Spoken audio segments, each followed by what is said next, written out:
impact of learner proficiency, which is a linguistic knowledge and skills that underlie the L2 learning and comprehension and production of the target language. At this juncture, theoretical framework which I chose for this study is Robinson's triadical componential framework, TCF it is called. It presents several task design features, for example, plus or minus few elements to predict when and how different tasks influence learners' attentional resources and thus affect task performance and L2 learning. However, studies that explore the effects of diverse task design features of task complexity and the main and the combined effects of task complexity and learner proficiency on vocabulary acquisition and retention are very rare.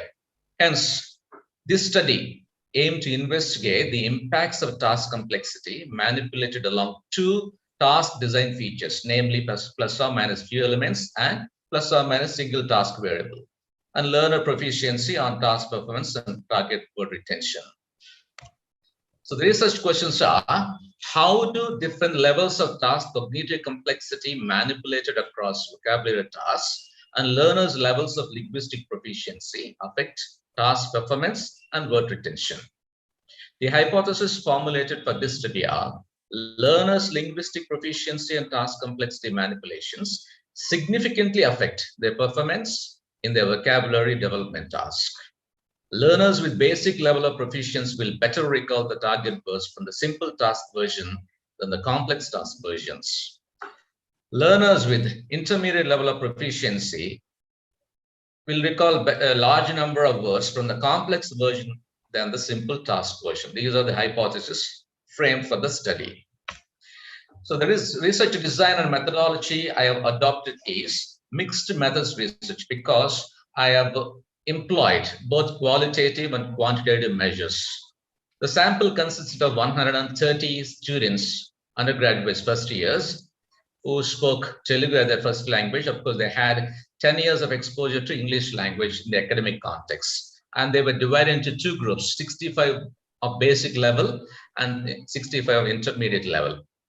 And research tools used for this study include reading tests with the target words embedded and bold-faced, and vocabulary tasks, simple, complex, and less complex, and the vocabulary levels tests adopted from Webmaster Saw and Balance article, and the questionnaire. The purpose of the questionnaire is to elicit participants' opinions on factors related to reading tests and vocabulary tasks, and the focus group interviews. Small group interviews were conducted to have a stimulated recall so that students can introspect and tell us what the process they went through while working on the task. And the final one is a delayed recall test, which also comprises a number of subtests adopted from Webb's study. So the task complexity, notion of task complexity operationalization along the TCS variables is done like this. How I made three tasks, task 1, task 2, task 3, simple, complex, and plus complex. The first one is simple one in which I manipulated plus few elements and plus single task. Complex one plus few elements and minus single task. And plus complex minus few elements and single task. The first task type is multiple choice type, where you have options to choose and write the answer. Second type is definition task type, where you have to see the definition and you have to find the correct word from the reading test and write in the space given below. The third task is a more complex task in which words are given for which the learners are supposed to give the closest meaning to the word, and they have to make a sentence out of each word. So that way, one is simple, the other one is complex, and the other one is more complex.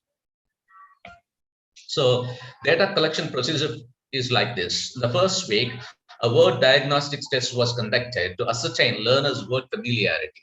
In this procedure, I have collected 5 textbooks from 3 universities, English language textbooks, and culled out the words from the exercises, vocabulary exercises, and made a test for the students, and finalized 55 words which are unfamiliar to the students. And the second one is updated version of VLT. That is also to determine learners' proficiency levels. And second week, sample reading tests in which 4 words were embedded. And also 4 tasks were made based on the words. And questionnaire and focus group interviews, as I said, they were meant to garner the learners' opinions about the tasks and texts. And the main study. 1 minute. Yes. 1 minute. Yeah. Yes. Conclude. Yeah, you can conclude. Yeah, pardon? Yeah, no, you can come to the conclusion. Yeah, the other research finding. Yeah, okay, sure. So the results showed that the main effect of learner proficiency, task complexity, and task performance is clearly seen. There is a difference between the performance between basic group and intermediate group. Similarly, the main effect of task complexity also we can see there is a gradual progression from simple to complex task. Similarly, the interaction effect, how the combined effect is felt or experienced. If you look at the basic group, they could do in the more complex tasks better. Similarly, intergroup, they could do in the complex tasks. Like, so the result mean differences there 6.23 and 7.78. Similarly, word retention also was measured in the same way. There also we can see there is a difference between basic level of learners and intermediate level of learners. And also here, a gradual, in the simple task, they could recall better number of words. Similarly, interaction effect of proficiency in task complexity and target word retention also can say the basic level of learners, they could remember a good number of words from the simple task, whereas intermediate level students, they could remember words, many words from simple as well as more complex tasks. These were the findings. Yeah.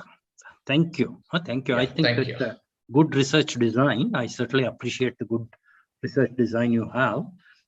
Thinking about task complexity and comparing it with task design and also correlating it with the learner proficiency, learner competence. Thank you. But I'm a little worried about your statistics. It may have to be a finer still. Okay. Thank you very much. Thank you, sir. Thank you so much. Yes, Raman. I'm extremely sorry. Those who are unable to join the other parallel sessions. But no need to worry, you all can present your paper in this window. So those who are presenters, paper presenters, already 4 or 5 people have raised their hand and they are co-host. So others can also raise their hand. I can make them co-host and they can present their papers. So the next presenter, Sushma Parvatineni. Yeah, Sushma. Okay. Please unshare, Mr. Joseph, please unshare your slide. Yeah, sure. Yes, thank you. Thank you, Joseph. Thank you, Joseph. Yeah. Yes, thank you, sir. And in between, I'm making all the people, those who are raising hand, co-host. So no need to worry. You all can present your papers safe. Okay. So Sushma, welcome. Please go ahead. Sushma, welcome. And you can start your presentation. You will have 7 minutes, Sushma. Yes. Okay. Good afternoon, everyone. ELTAI, thanks for this opportunity. See, today I'm going to share my study, that is Nature of Grammar Teaching in the Indian ESL Communicative Classroom. Yes, two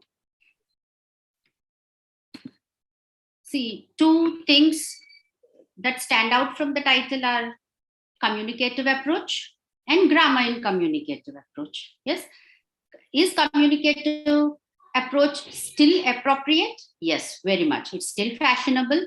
It's a modern approach, and many textbooks, curriculum, and syllabus are still based on this communicative approach. And Indian government has introduced it in 1995, and still CBSE textbooks are based on communicative approach. So this study is based on the assumption that, and another thing is should grammar be rejected or should grammar be taught in the classroom? Is grammar still part of communicative approach? Yes, grammar is still very much part of this part of the communicative approach, and grammar should be taught in the classroom. Communicative approach doesn't mean we reject grammar completely. Communicative approach is more holistic. communicative approach includes linguistic form, meaning, and appropriateness. We can't exclude any of this aspect for it to be, effective and leading to language learning. So this study is based on the assumption that most of the teachers believe in communicative approach, and they think that communicative approach facilitates language learning. However, there is a gap between what they believe and their classroom practice.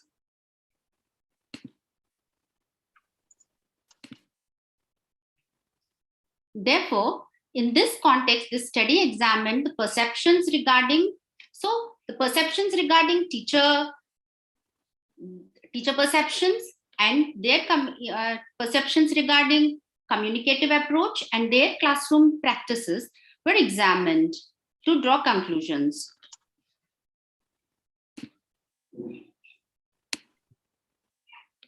So how is the research designed? First of all, questionnaires were administered. These questionnaires helped me build teacher profiles to understand their perceptions regarding communicative approach and teaching grammar in communicative approach. This was followed by classroom observation, which actually helped me understand how these beliefs were realized in the classroom. Finally, informal talk helped me to build the gap between classroom observation and the actual practice of the teachers and the data from the questionnaires. This finally analyzed and conclusions were drawn. So what did the questionnaires say? Most all the teachers were trained in communicative approach. They are aware of all the aspects of communicative approach, and they are aware of group work, pair work, role plays, grammar games, everything. And they also believe that communicative approach helps in language learning.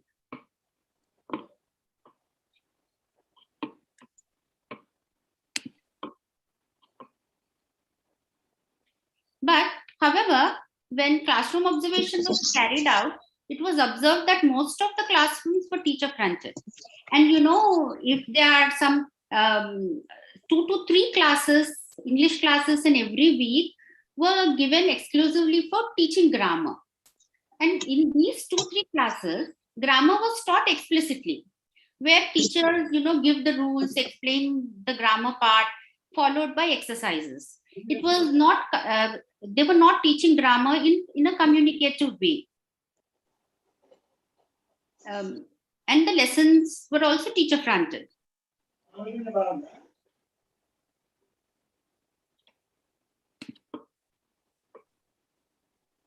So, from the findings, it was understood that teachers were under pressure to finish their syllabus. And classrooms are large. And they have insufficient understanding of the communicative approach. For them, communicative activities or tasks are more like afterthought. Like if there is time after the lesson is taught, teachers give some activity where children talk. But then they are not aware that communicative approach is more holistic. It has meaning, linguistic form, and appropriateness that goes into it. So teachers could, make the grammar lessons that were taught exclusively 2 to 3 times a day more communicative, so that they can finish their syllabus on time. Anyway, a few hours of grammar are dedicated to in the timetable. So maybe this could help them. I think they should be made aware of the complete aspects of communicative approach, and also they should be, made, the grammar lessons should be made more communicative the focus is more on the completion of the tasks. When children are asked to finish exercises, the process of learning, where the teacher draws attention to the form, the meaning, and also appropriateness is missing. I think this should be brought to the teacher's notice. Sushma, almost done. Okay. Yes, sir. Is it through? Are you through? Yes, sir. I think a good presentation, Sushma. From an experimental study, we have moved to a survey. Okay. Yes. But what is your sample? I didn't get a very clear idea about who the teachers were who you surveyed, at what level were they teaching? Because if you say teachers don't know anything about, you didn't say anything, teachers are not aware of CLT, what is their level and where are they teaching? That part was not clear, your sample description. Anyway, you don't need to respond to that. Okay. When you write a paper, probably you could pay attention to this. You should describe your sample also. Okay. That should be very clear. Okay. Yes, sir. Yeah. The next. Thank you, Sushma. Please unshare your slide. Yes. Toshi, can you please, do you want to share your slide? If yes, please go ahead. Am I audible, sir? Yes. Sushma ma'am, please unmute. Oh, sorry. Yeah, go ahead. Kaushik Joshi. Okay. Excuse me, sir. Yeah. Actually, I was also waiting for my session. I have the paper presentation in session 3, but the link is not working. So should I stay here? Or? Please be here. We are extremely sorry for this technical glitch. Please be here. The papers will be presented in this room. And if anyone is unable to present the paper today, tomorrow, day after, or 27th and 28th, we'll definitely provide or will accommodate your paper for the presentation. So don't worry for that. Excuse me, sir, please. Hello. Excuse me, sir. Please, Yes. sorry for interruption. This is also Dr. Pallavi Gupta, and I am nominated for the second session. But unfortunately, technical glitches, I am also unable to join the That's session. why I'm saying it is my humble request to all the presenters. Due to some technical glitch, parallel sessions are not working. So all the presenters are required to be here in this room itself.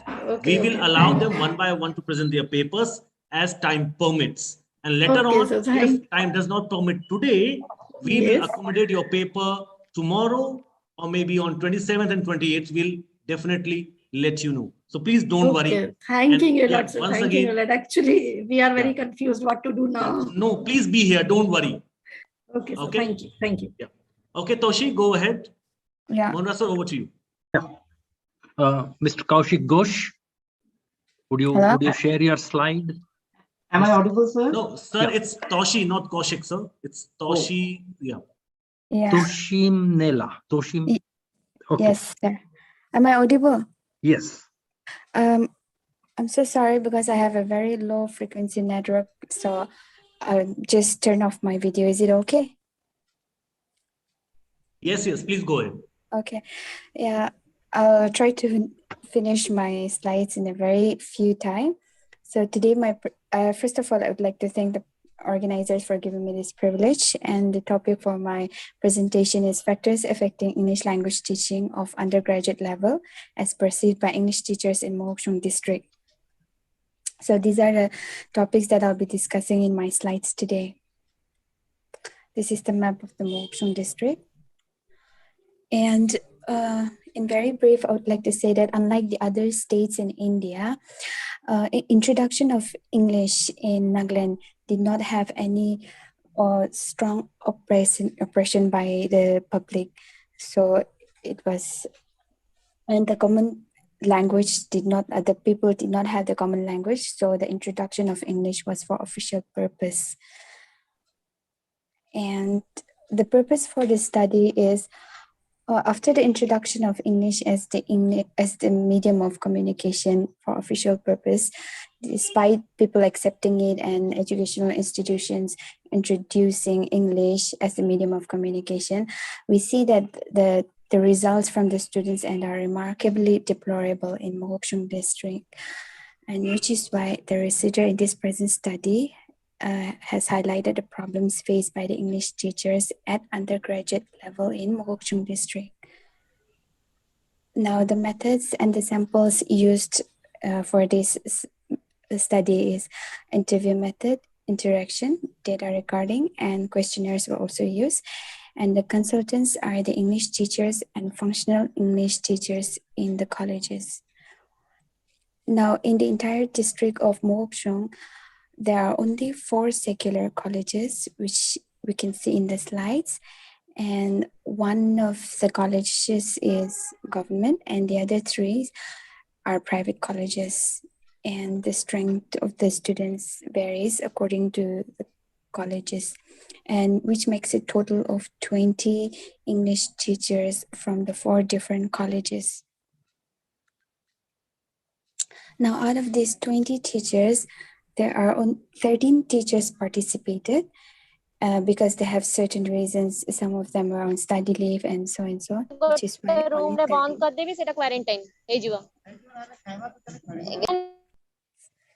Toshi, can you please play your slides? Yeah, they are not moving. I need to move on, is it? Yeah, obviously. Okay. All right. So let me just go forward. So coming back to the topic, factors affecting English language teaching that was faced by the teachers, where the first problem was uneven student-teacher ratio. Could you be a little louder, Toshimnala? All right, sure. I thought I was too loud. Anyway, the first factors they gave was uneven student-teacher ratio. So for honors papers or honors classes, the students were quite manageable. But for general students where science or BBA or the BCom students club up together with the art students to attend the English general paper, the class becomes a number of 60 to 200 number of students in a class, which becomes quite unmanageable from the students and from the teachers and for proper English language teaching. So that was one of the problems. The second thing that I point out was substandard schooling background of the students, because students comes from different educational background. So if the standard of the school was not very good, or the teachers were not good, the grammar teachers or the English teachers, whoever it may be, during their elementary to higher secondary schooling, then that was one of the reasons where the teachers were unable to change, despite the fact that they are giving their 100% effort for the improvement. And the third reason they gave was unsatisfactory English syllabus. Now, these teachers are not satisfied with the current syllabus that is taught in the college level, and they said that it will be better if the syllabus is updated and there is proper division of marks depending on the topics. So the next factor was poor teaching facilities. That is one of the factor. So for example, the teacher wants to use PPT or video screening for dramas, fiction, or any educational videos, then the college does not provide wide access to all these facilities. So that also adds another problem as a factor affecting ELT. Another reason that they stated and from that they collected was English is taught as a subject in the classroom teaching, and which is why the teaching is often marks oriented, and the grammar portion especially is often left to be self-learned by the students. So that is also one of the factor. And another factor is teacher-centric classroom. Despite the fact that there are so many methods of language teaching in modern generation education system, teaching still in Mokokchung district, of colleges in Mokokchung district, is teachers centric. So 99.9% of the teaching is done by the teacher, where the student needs to simply listen to the lecture. And that is also another factor. Now, another factor that they said was teachers feel that it is not their job to teach and correct English language at the college level. They feel like it needs to be corrected in the higher secondary to or elementary level. So that was also another factor. Now, another factor that I found out was lack of students' participation in the usage of English. So the students have a very limited usage of English in their everyday activities. So therefore, unless the students actively participate in learning the language, the teacher cannot receive a positive product from the students' end. Yeah. You have 1 minute to conclude. All right.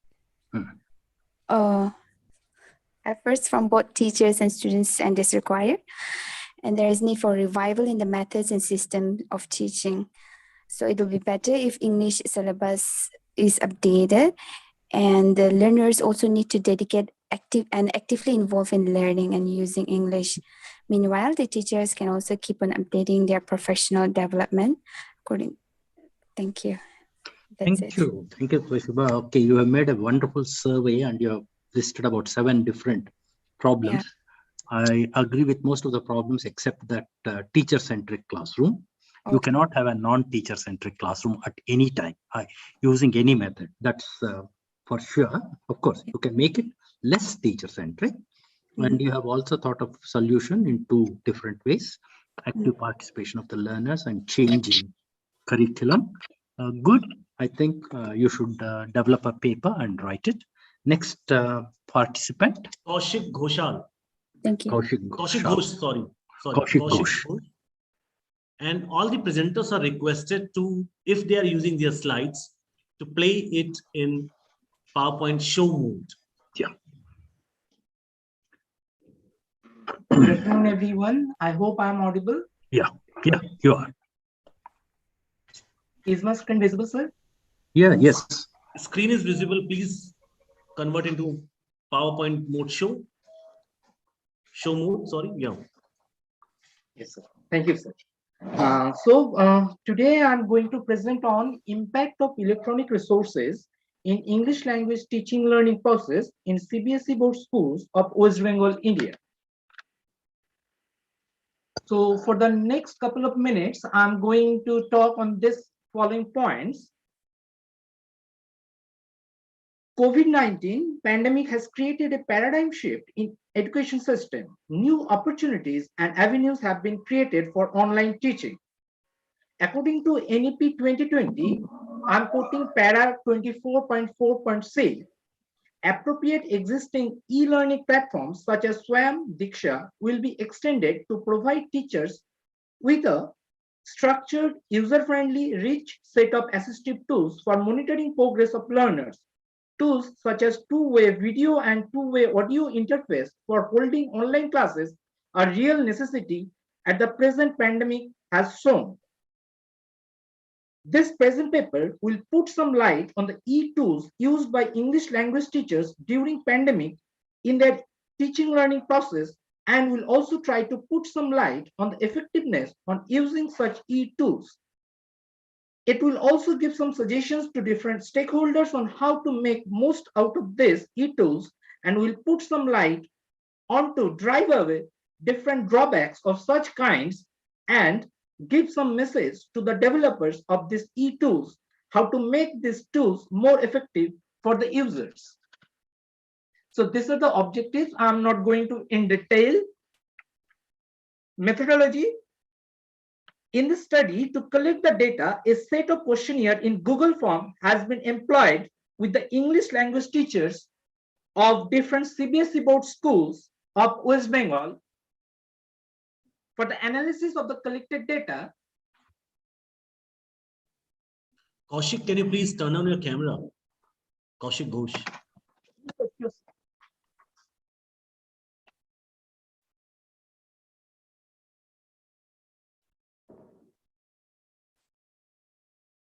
Am I visible, sir? Yeah, visible. Yeah. Please go ahead. Please go ahead.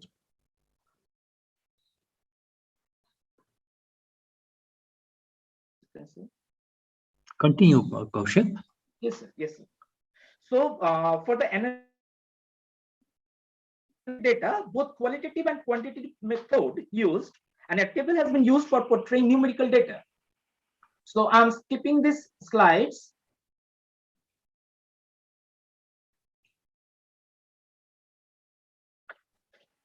The research conducted in a systematic way, and we have done a systematic analysis of the collected data.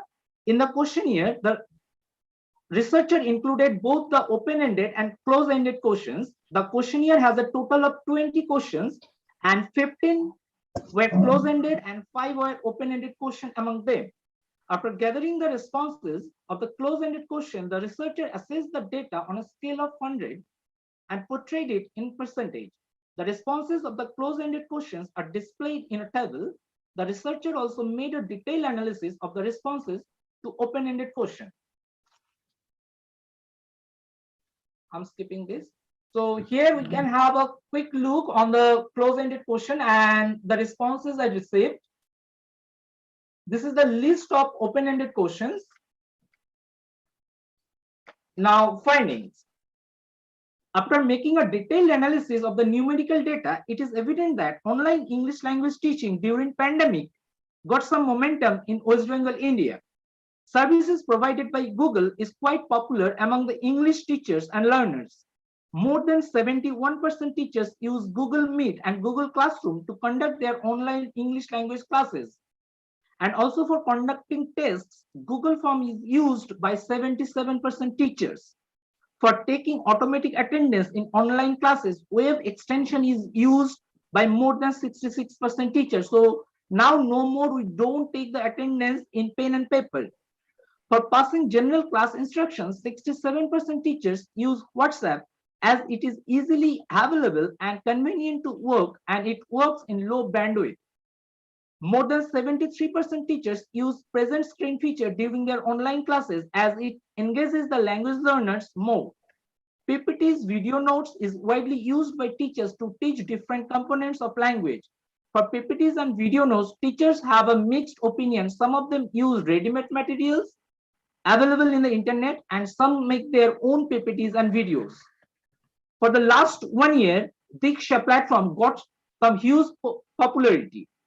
Almost 82% teachers use Diksha platform and its resources for English language teaching. Diksha platform provides a one-stop solution for various kinds of materials in terms of language teaching. Safety and data privacy issue is a big concern for all. More than 90% teachers are concerned about the safety and data privacy issue, and this may hamper their performance during the online classes. Only 11% teachers are trained about data safety and privacy issues, and more than 89% teachers are untrained in this regard. Awareness about the online English language classes and about different electronic resources is a big issue. Only 7% of the schools have conducted training sessions for teachers and students in this regard. More than 92% English language teachers have voluntarily trained themselves from different sources, and they themselves train their students. More than 71% students are trained by their language teachers, as more than 88% institutions are just now planning to conduct training sessions for their students. Traditional blackboard is now replaced with whiteboard in online language classes. More than 1 minute to conclude. Okay, just 1 minute to conclude. Sure, sir. More than 82% teachers use online whiteboard in their classes as it is easy to use and work can be saved and later it can be shared with the students. Moving ahead, I'm skipping these things. So in conclusion, online English language teaching has some promising future in India. Use of electronic resources in English teaching learning process give a live experience to the users. At the same time, it tries to avoid the demerits of conventional English language teaching learning process. The use of electronic resources in English language classes and outside the classroom improves teaching and makes it more effective as it is shown in pandemic time. Proper use of these electronic resources gives the users freedom from conventional monotonous teaching learning activities with some instant result-based tests. At the same time, the use of these electronic resources can ensure professionalism with high quality resources, and it improves the quality of classroom interactions. Thank you. Thank you, Kaushik. Thank you. Thank you. think you have done a good survey of how technology is being used as far as English language teaching is concerned, but you have tried it out in a small place like Kalyani. Okay. Yes, it's a micro-level study. I know. Yes, I know. So, but that's good. I think it can help you go further. Okay. Yes, thank you. Thank you for conducting a beautiful survey and making your presentation. Next presenter, please. D. Praveen. Okay. Yes, sir. Can I? Am I audible? Can I share my screen? Yeah, you are audible and visible enough. Please go ahead. Share your slide. Dr. Praveen. Yes. I'm sharing my screen. Can you see it now? Yeah, it's visible. Can you please? Can you see it now? Yeah. Dr. Praveen, you will have only 13 minutes. Sorry, 7 minutes. Okay. That says. Yeah. Thank you, sir. That's a invitation. Yeah. Respected chair, participants, at the outset, I'd like to thank the organizers for giving me this opportunity. This is the title of my paper, Using Chat Box for Learning. It's a study. I was principal of a teacher training college. After retired, I had to engage classes online for a group of BA trainees. This is a study which I've done based on that. I'm going to make this presentation. Well, let's briefly tell you something about the background, problem, rationale, research questions, and so on. Okay, I'll be very brief given the time constraint. Okay, you all know that for 1 year it was shut, schools were shut, we switched to virtual mode. Okay, I tried to do, and we also saw synchronous and asynchronous teaching taking place through all these platforms. Okay, but what is the problem? In professional courses, particularly the B.Ed course was most effective. Why? In teacher training programs, it is not just transmission of knowledge. We move on to transaction, and finally, it is the transformation that we are focusing on. So this is quite different from the normal arts and science college teaching, where transmission and transaction is the prime focus. So suddenly we realize that there's limited scope for refining trainee performance, that is the language skills, teaching skill, and so on in the online mode. Okay. So what's the rationale for my study? Accessibility and affordability was a big issue. Okay. And not only that, studies have shown that WhatsApp can help in collaboration and cooperation. They have also found that it can motivate and stimulate students. Studies have shown. I'm just mentioning 2 studies. So what I did was use WhatsApp for curriculum transaction, basically to address accessibility and affordability issues. Okay, these are my research questions. What is the nature of interaction in WhatsApp during synchronized teaching? Because it was real synchronized and asynchronous teaching. What is the kind of interaction between the teacher educator and the teacher trainee and the teacher trainees themselves? And finally, what is the use of the material that you see on the chat box after the synchronous teaching? So the method, I was a participant, I was a researcher, I engaged and I taught them synchronous and asynchronous mode. And using informal tools, I found out the population, as you know, are BA trainees in a particular teacher training college. Now you can see the synchronous method I've used. I used to post infographics and chunks of information is put in orally, as you can see, 4 or 5 you can see here. Then I paused, I asked them, did you grasp it? And once they say yes, I proceed. Videos were sent 1 week before the sessions because it was downloading was a problem. They had to see that, and questions were given. Whenever important questions were posted, I used to type the important things. As you can see with the red flag, these are real material they have to learn. So the entire screen on the WhatsApp is transformed into a learning platform. Asynchronous, I used to use UMail, and there was a blog of the Teacher Educators Forum, which they get sufficient material from there. This is a topic related to learning outcomes, so I gave them the NCERT tag.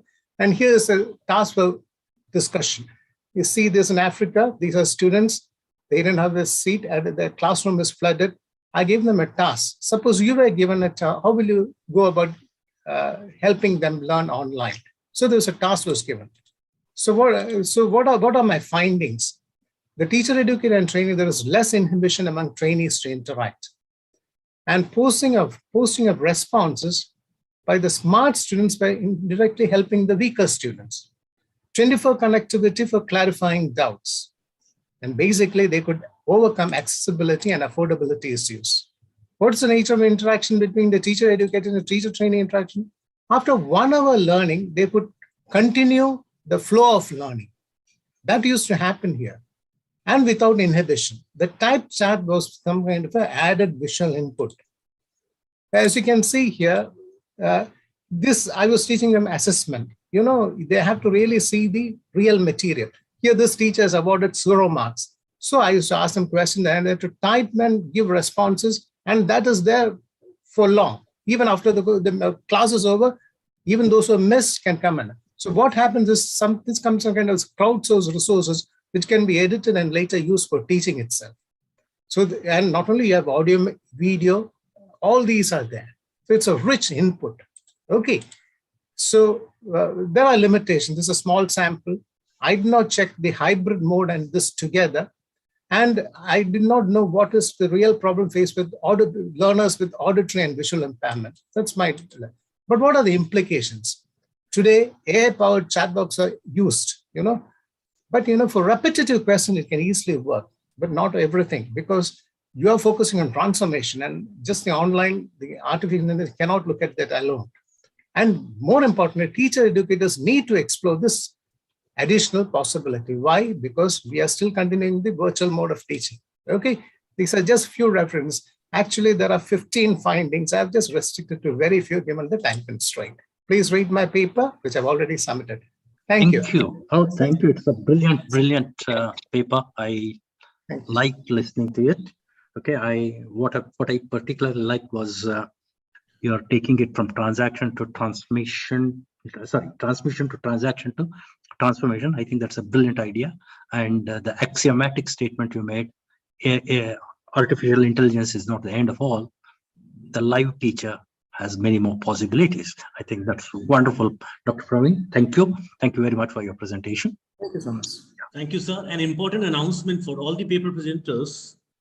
Room number 5, 3, 4 are functional.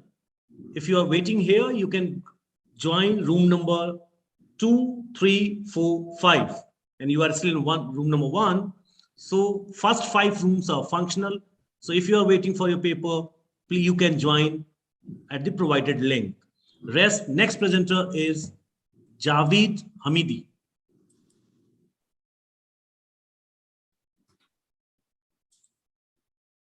Javed Hamid.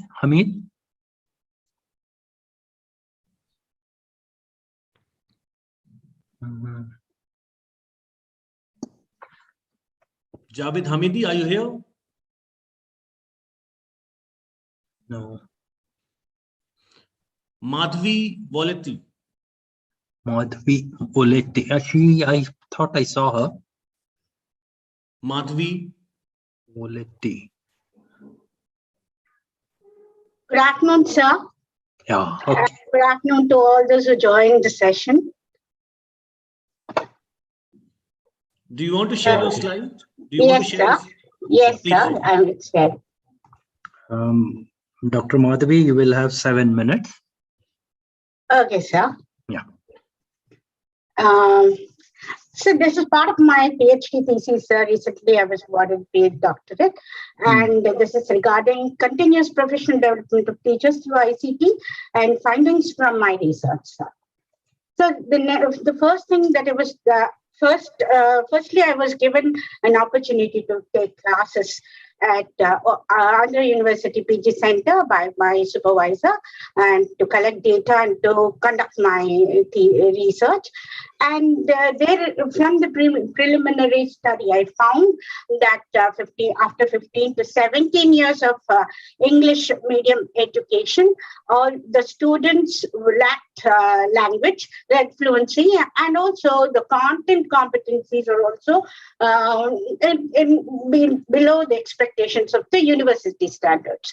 And they hail from rural backgrounds with different language backgrounds and socio-cultural economic practice. And it was also not mandatory that they have literature at the UG level. So that was also one thing. And this was observed, like it is also not mandatory that teachers have the latest teaching methodology, knowledge of the latest teaching methodologies and also ICT-based teaching. So then it is a Herculean task to give training to all the teachers.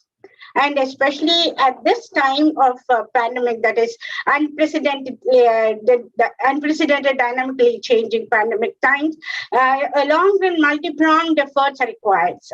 And so this can be done only by the individual teacher. So she has to constantly update herself to the diverse needs and independently decide and design the course of action. So this is what raised my interest. I was quite curious to work on this, and in-depth study was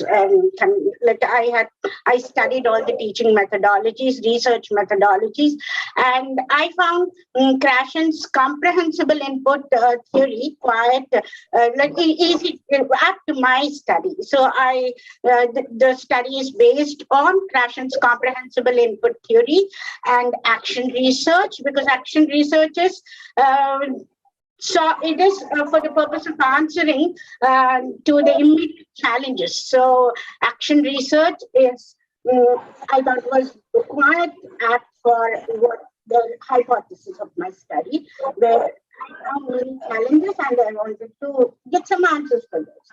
And CPD is continuous professional development, is individuals take control of their own learning and development, and this is an ongoing lifelong process, and which is based on reflection and action. So all the new alternative methods that are designed according to the problems faced by the teacher, this is on that. So it is action, more on the teacher's decision. The location, as I said, is AUPG Center, Kakinada, and it is action research based, and the data collected was using qualitative and quantitative methods. It is single group sampling, sir, because all the challenges that I faced, and because it is immediate search for solutions, single group sampling I thought would be the best procedure. And then to get the qualitative results, pre-test and post-test were conducted. I first have done it in the traditional method of teaching. I took one topic and it was drama and also poem, and a pre-test was conducted. Later I used ICT methods, alternative methods, and post-test was conducted.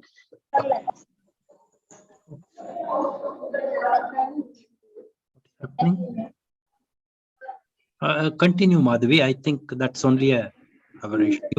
I'm able to hear you.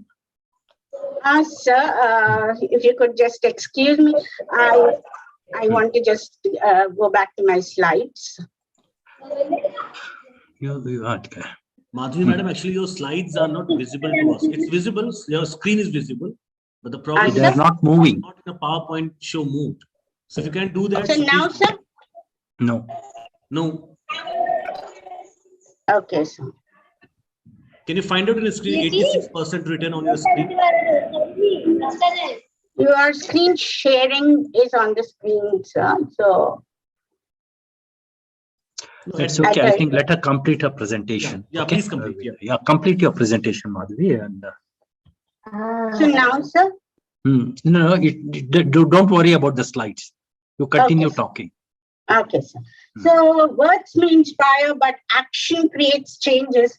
Actually said by Simon Sinek, and what the research also says is theory is different, and when it comes to the practical challenges, we need to find solutions, because it is every classroom is different. No one size fits all doesn't actually really work in our schools, and it is the teacher changing from a traditional giver or renderer to a reflective practitioner. So there is this. Now, the way teacher decides to go on with the innovative techniques that she decides on to work on, and for that purpose, I have studied all the models related to action research, and I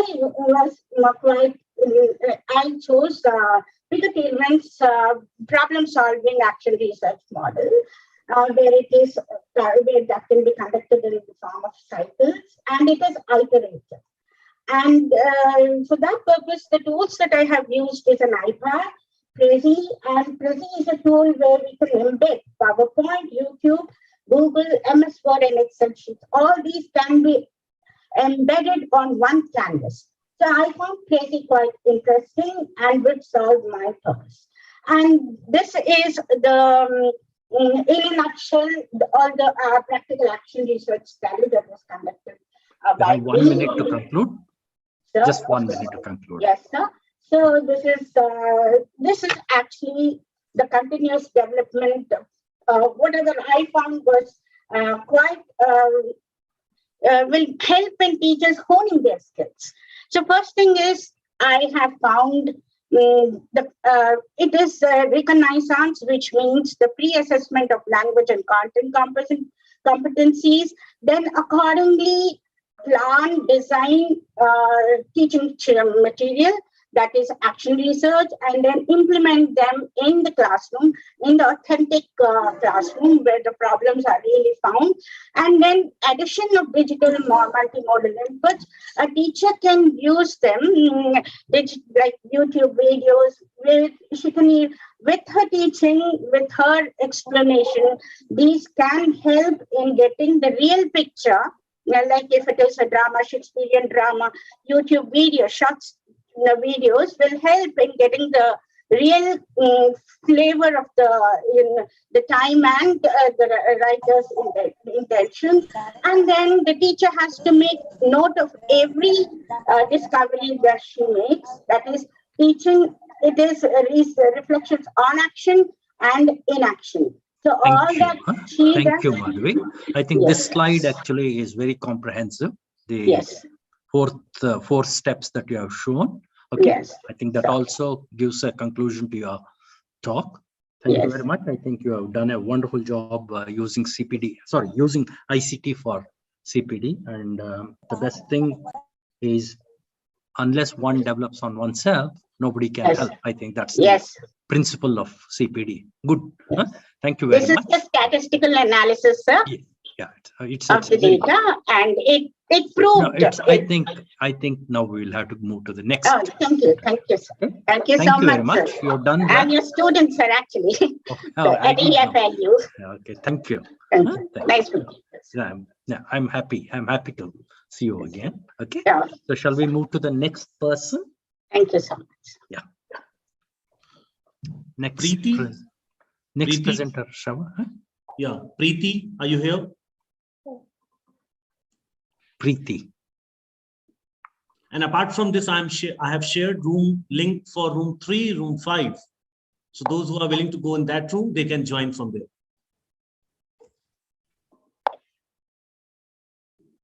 Is anyone else remaining for? Yeah, Preeti has started. Yeah. Yes. So is my screen visible to you all? Yes. Yeah, your screen is visible. Can you please put it on PowerPoint show mode? Yes, sir. I have done Yeah, that. please. Good. Go ahead. Thank you, Shravan, sir. First of all, I would like to thank you that even after so many technical glitches, you sorted it out and enabled us to present our paper. Thank you, sir. And the topic of my paper is English education in the present scenario of COVID-19 pandemic. This paper is going to focus on several emerging technologies due to COVID-19 pandemic and various facilitation practices that have emerged due to use of these technologies. So due to pandemic, there is shift from textbook, blackboard to internet, virtual classroom, and multimedia. Students have started exploring unlimited resources, and it has revolutionized the learning process, and it has prompted teachers as well to go beyond the textbooks. So there is shift, and due to these shift, there generated need of online capacity building program for teachers, and which was fulfilled by various reputed institutions and Ministry of Education, Government of India. And in this reputed institutions, I would like to name some, like RELO organized 11-week online training program course, TESOL organized 8-week online training program course, And ELTAI organized weekly seminar of great quality, and all the topics discussed in those seminars changed the perspective of English education in online mode.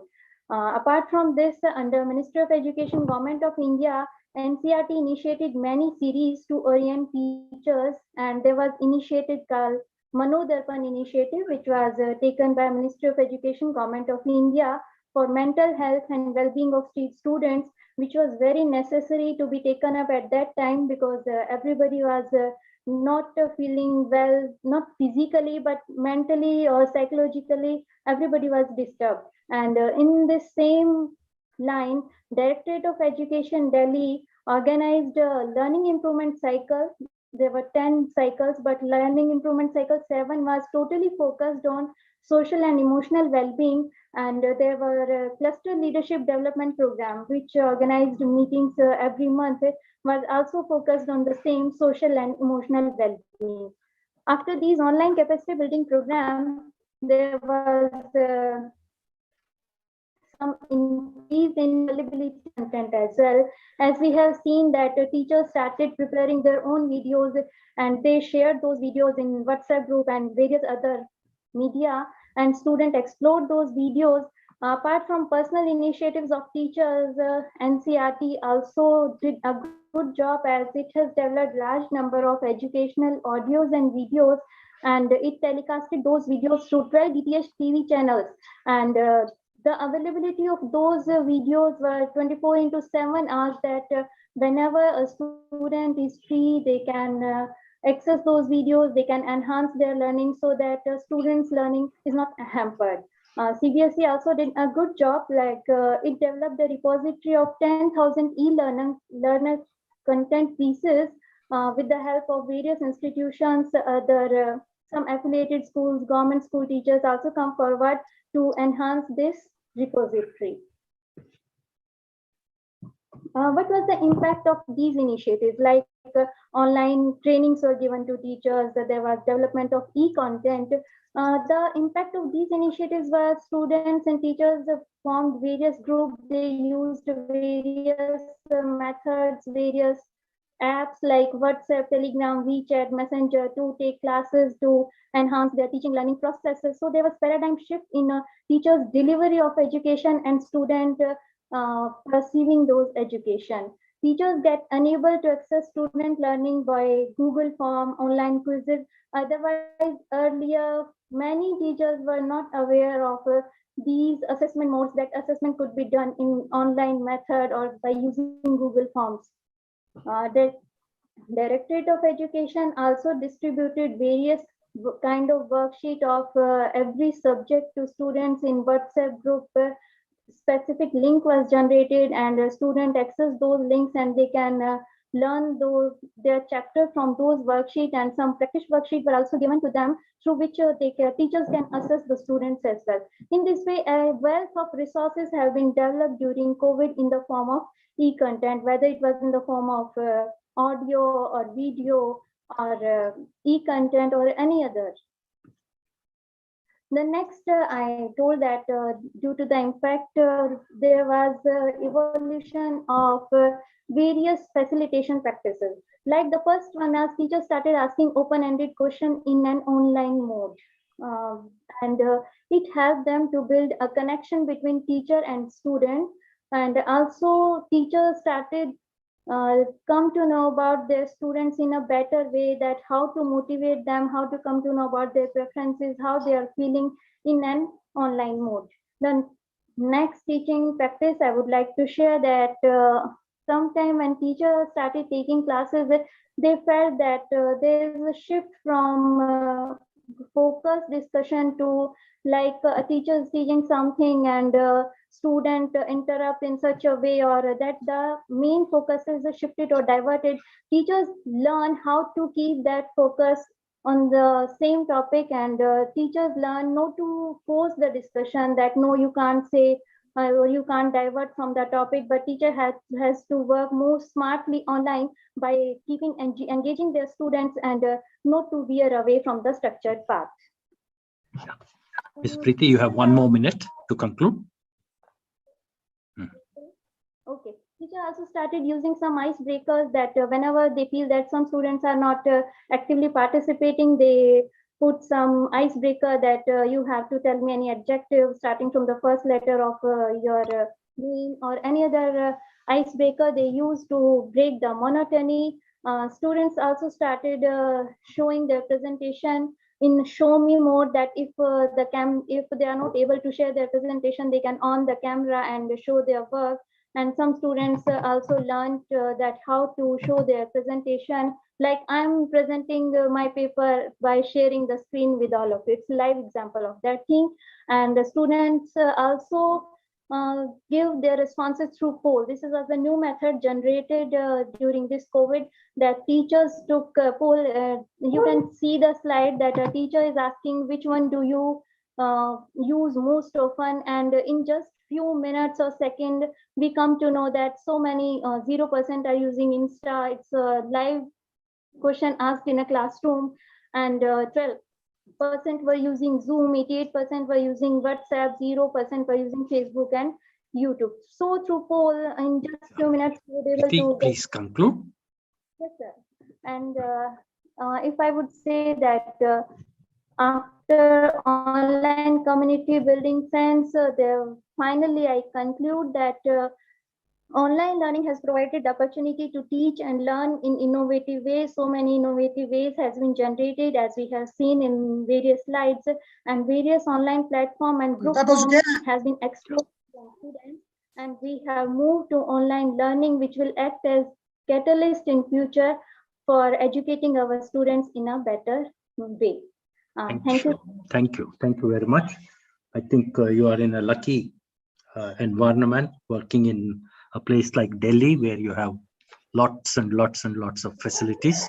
I was reminded of what Toshimanla from Nagaland spoke, which came as a contrast to what you had said. Thank you very much, Preeti. Good work you are doing. Javed Hamidi, is he present? Javed, can you do that? Professor, I'm audible? Yes. Yes. Okay, sir. Sir, actually, I'm in Pearl Season 4. I don't know, it doesn't work. So can I present here?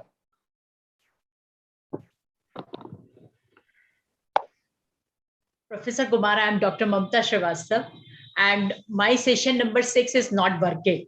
No worries, ma'am. After Javed Hamidi, you can present. Don't worry. Thank you. Thank you. Yeah. So is it okay to present here, sir? Yeah. Yes. Please go ahead. Javed, please go ahead.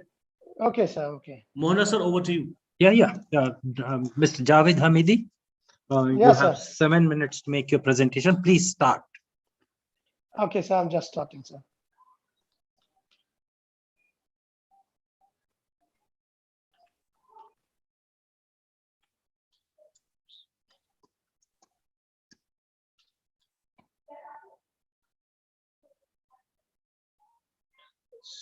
So I've shared my slides. So yeah, it's visible. Please go ahead. Okay. Please go ahead. Okay, sir. First of all, thank you, sir. Thank you very much, sir. It's very nice meeting you, sir, Professor Mohanraj.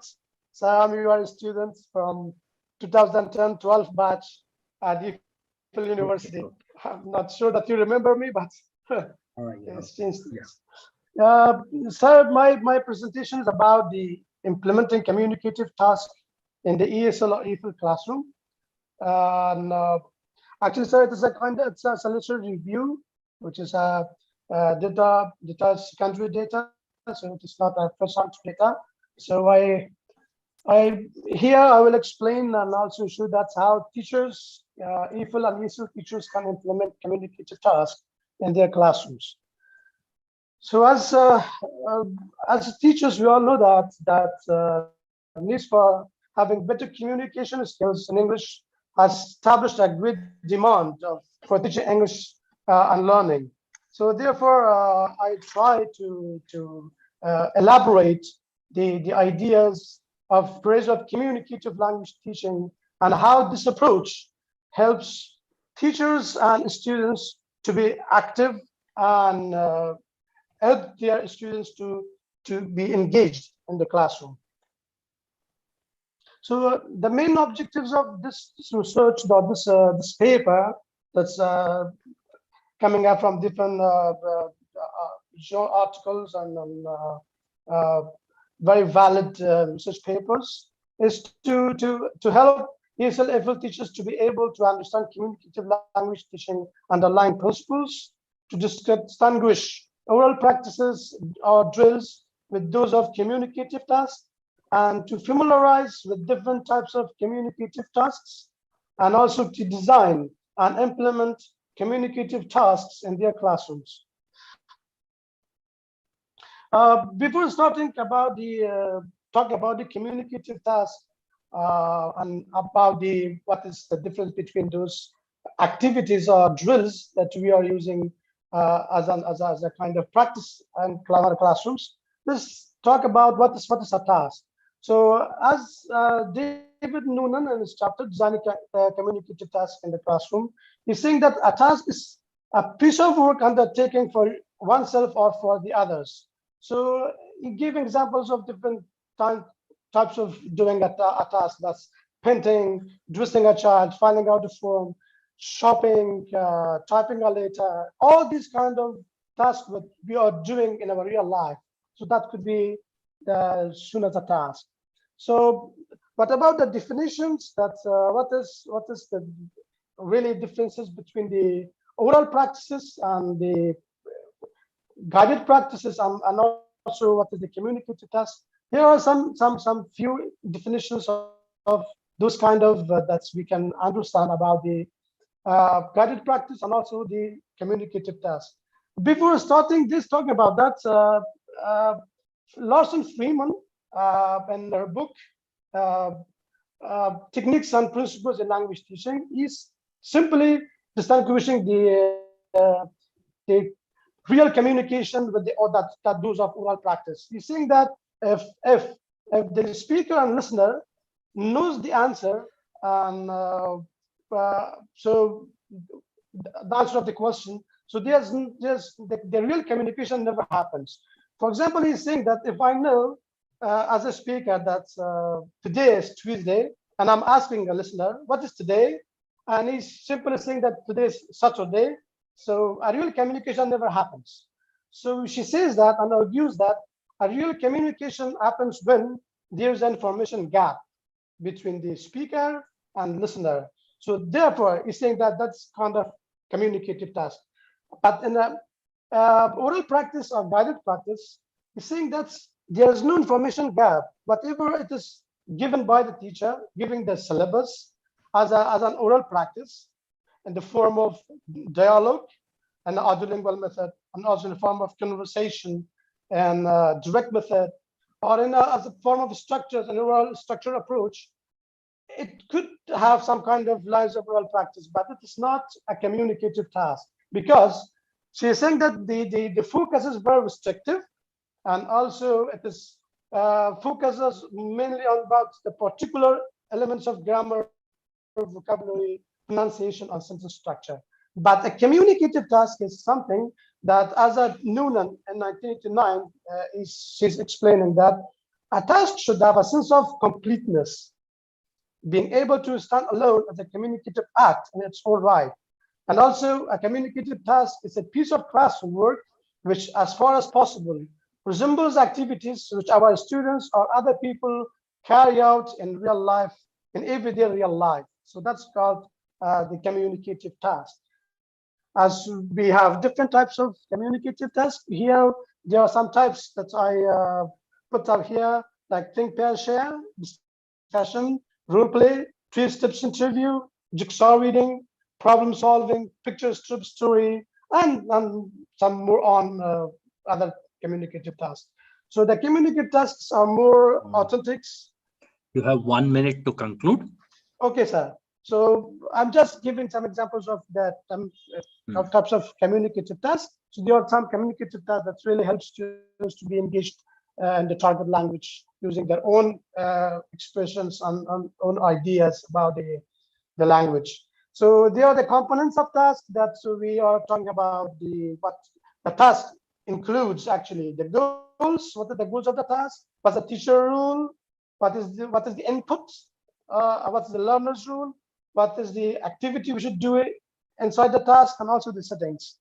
So there are some goals. The goals is the exchanging personal information. If we talk about single pair share discussion or something like that, the ruler is the facilitator. The teacher role is also facilitates the situation for the students to share their own ideas and personal informations.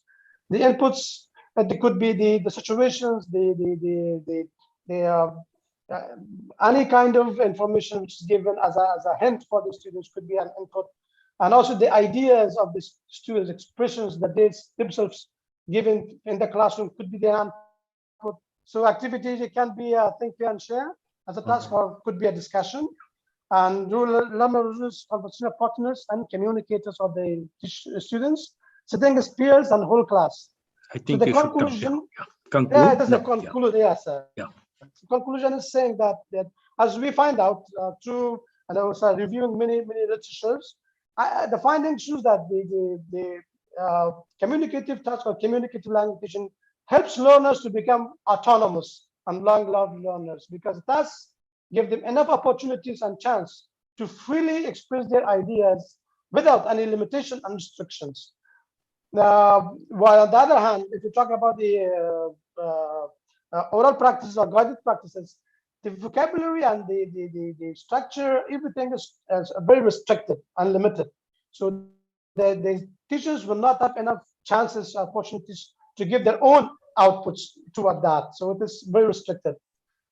And also implementing communicative tasks encourage students to be more involved doing the task and work as cooperative partners in the process of learning.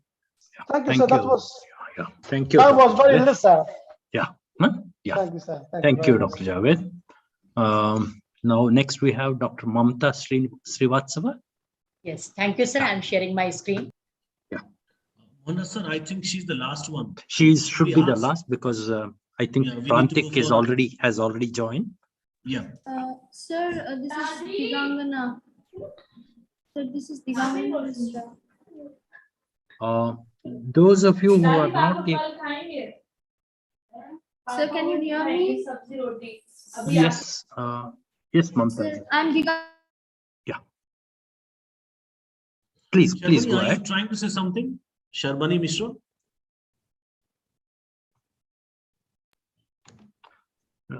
Yes, so it is renamed as Sharbani Mr. Sir. I'm really sorry. I'll just rename it. I'm Divangana Mr. Sir. Okay, my name is there in the list, sir. Divangana Mishra, can we have your presentation in tomorrow's parallel reading session? Sir, at what time? Tomorrow, 9 o'clock. Morning 9.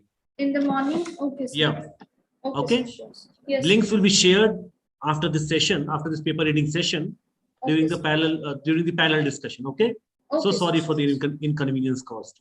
Okay, sir. It's okay. Sir. Thank you, sir. Good evening. Am I audible, sir? Yes, Mamta ji. Please go ahead. Sir, the title of my paper is Socio-Cultural Identity, Issues and Challenges in the English Learning and Teaching. When a child takes birth in India, the grandmother speaks out the divine mantra in his or her ears. And the affectionate calls of mother in mother tongue mark the first impression in his mind. And now what happens afterwards? He goes to school and he is interacted with the second language, that is English. It is said that socio-cultural, the word that is compendium of society and culture, and society, as you know, it refers to the community which share the same culture, and culture includes religion, common traditions, beliefs, values, and attitudes present in the people of the country. And when we are talking about socio-culture, that is, it includes economic status, education, occupation, gender, beliefs, habits, values, etc. They form the identity, as it is said. Identity, it is how a person understands his own relationship to the world, and language is the carrier of that identity. But Vygotsky, he emphasized upon the socio-cultural factors. And so these are very important factors in the process of second language acquisition. When we are talking about socio-culture, his family, the socio-economic status, school, teaching learning process, nature and its culture. And so this paper, through this paper, I want to explore and analyze how they influence in learning English here in India. As you know, that cognitivist and behaviorist thinker, they say that we should learn, and there are the processes by which we can learn English. But social linguists have emphasized upon these determinants as this socioculture, they impact the role of the second language. And when I took this method, I surveyed 5 schools of English medium school. They are from 6 to 12, and 5 schools from Hindi medium. They are from 6 to 12 and basic education. And what I found that in these schools, the socio-economic group, which of the students who go to school, they are from very lower socio-economic group, or they were from middle class, but that middle class was also not the middle class, that was the lower middle class. And what I found there in the rural areas and in urban areas in Aligarh, that those schools, they were teaching English, but it was not English. Sir, it was just like a classroom. And in classroom, what they were doing, if they were giving the concept, they were giving only through translations. And what I found, that family status that was there, that it was playing an important role, because in English medium schools, the parents, they were very educated. And in this Corona period, they were having all that laptop, mobiles, etc. But in lower socio-economic group, the situation was very pitiable. And because of the family status, the learning was not going on in a very proper manner. And in the same way, this mother tongue interference, just like it was also one of the problem for those students. As we know that so many theories, they go on and they illustrate so many policies, but practically these policies, they are not properly followed in the school. Because you know that this was when I asked the students also, and I asked the teachers also, and they were saying the same thing, that in the structure pattern also there is the problem. They are following the translation method only, which is the very old translation. And because of the pronunciation also, because accent that was always interfering in the very pronunciation. So the situation is very serious of the second language acquisition. As it is said, so many theories, because all the foreign researchers and the foreign linguists, they are also talking about that the gender, in gender also, we can say that girls are also now coming forward. But sir, I found that the parents, they want to send only the boys to the school. And so many spoken English institutes, they are there. So the boys are there. Some of the girls, they are coming forward because they are having motivation. And as you know that motivation, integrative motivation and instrumental motivation. So they are thinking that, yes, we have to make our place. So girls are coming forward. But if I want to say, only the boys student, they are motivated by the parents and they are going to school. And what, because of the time, I want to suggest, sir, because in Uttar Pradesh, when I talk, that there are the government policies, there are the educational system, new education policy that is also coming, but the situation of the teacher is also pitiable. Because in the primary school, the teachers are doing all the work. They are going for giving the polio drops. They are doing the duties in the election. They are doing the work of the VLO, except the classroom. They are going everywhere and they are doing the work. In the same, in 6 to 8 class, what is there in Uttar Pradesh, that the education that is free for the girls also and for the boys also. And what is there, the teachers are not there. And only students are sitting in the classroom, and students, they are studying without the teacher sometime, and they are gradually promoted. And when they are coming in 9th class, 10th class, or they are coming in graduation, then the problem. In my college also, when I talk to the students, and they say that they don't understand English. And what is there that I have done also my PGCTE course from IFLU. So what is there that we read so many things, but when we are coming on the practical ground, the situation is zero. So I want to suggest that you are there, you are the great people there, sitting there in IFLU and everywhere and making the policies. So the policies, they should be come from the paper to the practical basis. And this training should be provided, sir. Means I want to say that time to time that training should also be provided, and that motivation and that attitude which we talked in the books, that should be given to the students and the teachers also. Thank you so much. Thank you, Dr. Mamta. I think it's a very realistic portrayal of present day situation as it exists in Uttar Pradesh, but you don't need to be sorry about it. It's true almost anywhere else in the country. And mother tongue need not be a hindrance. Mother tongue can also be a help. Okay, that's something that we need to understand. Anyway, I think you made a good presentation, and maybe you can write up your paper, etc. Okay, thank you very much. Now it's time for us to move to another session. I think I'll hand over the session to Professor Shravan Kumar. Shravan, yeah. Sir, thank you so much, sir. Thank you for helping us. Thank you. And thank you all the presenters. And once again, so sorry those who could not present their paper today. Definitely we'll accommodate your papers tomorrow. Can I get anyone from GLA Mathura for next session for panel discussion? Yes, sir, I'm already there. Okay. Yeah, I'm the moderator of this session. Abhishek, Abhishek, go ahead. Over to you. Has Professor Prantik Banerjee joined? Yes, sir, I have. Yeah. Yes. Yeah. Right. Oh, hello. Namaste. Good evening. Good evening. Everyone. Yeah. Nice meeting you, sir. Right. Good evening, sir. Good evening.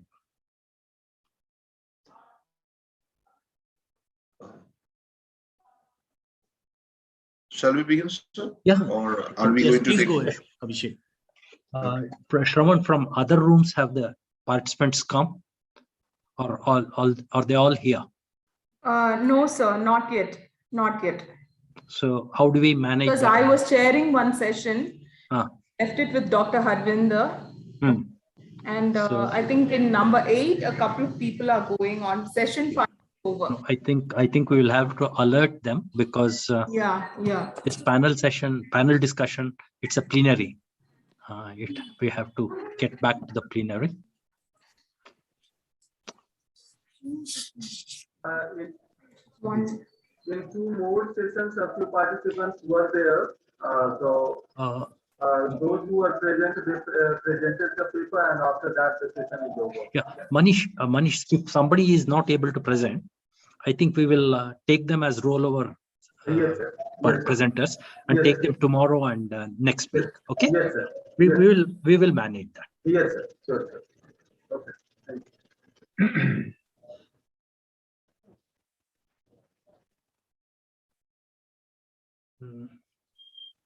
Abhishek. Yeah. Good evening, everyone. It is an honest pleasure from my side to actually welcome you for this panel discussion session.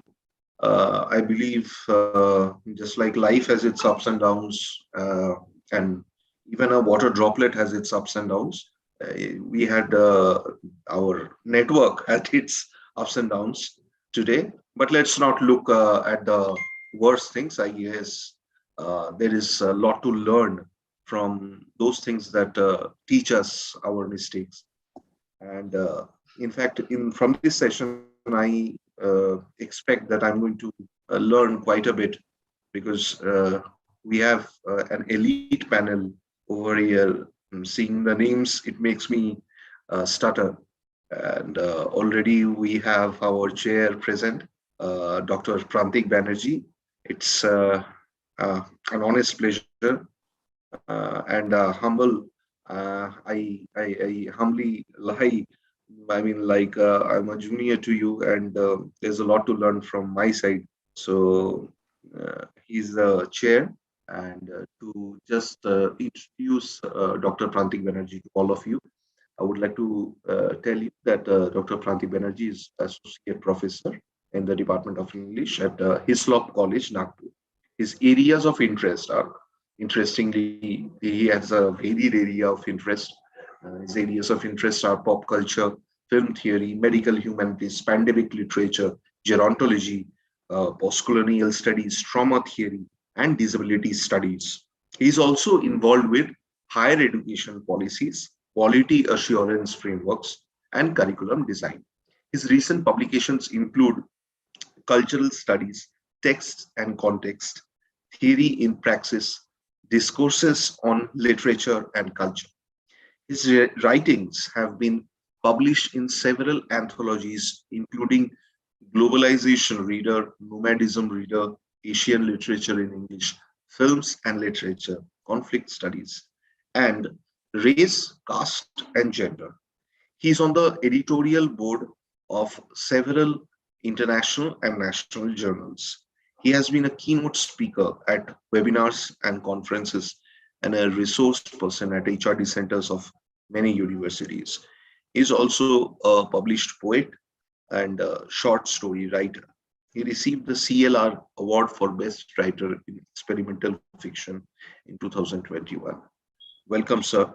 GLA University welcomes you in this panel discussion session. And thank you so much. I think now I would give the charge to you. Thank you. While we have I guess we have all the paper presenters right now. And Anita ma'am, I guess we have come to know that she was chairing the session. So she should be joining us soon. So yeah, yes, sir. Right. Thank you so much, Professor Dev. I suppose all the panelists are with us here. Have they joined us? I think Anita will join you in a little while. I think she's... Sir, I'm already there. Okay, I'm already there. Oh, fine, but I'm fine. not switching on my camera, please. Okay, right. Okay. I'm with a number of laptops here around, managing the other things. Sure.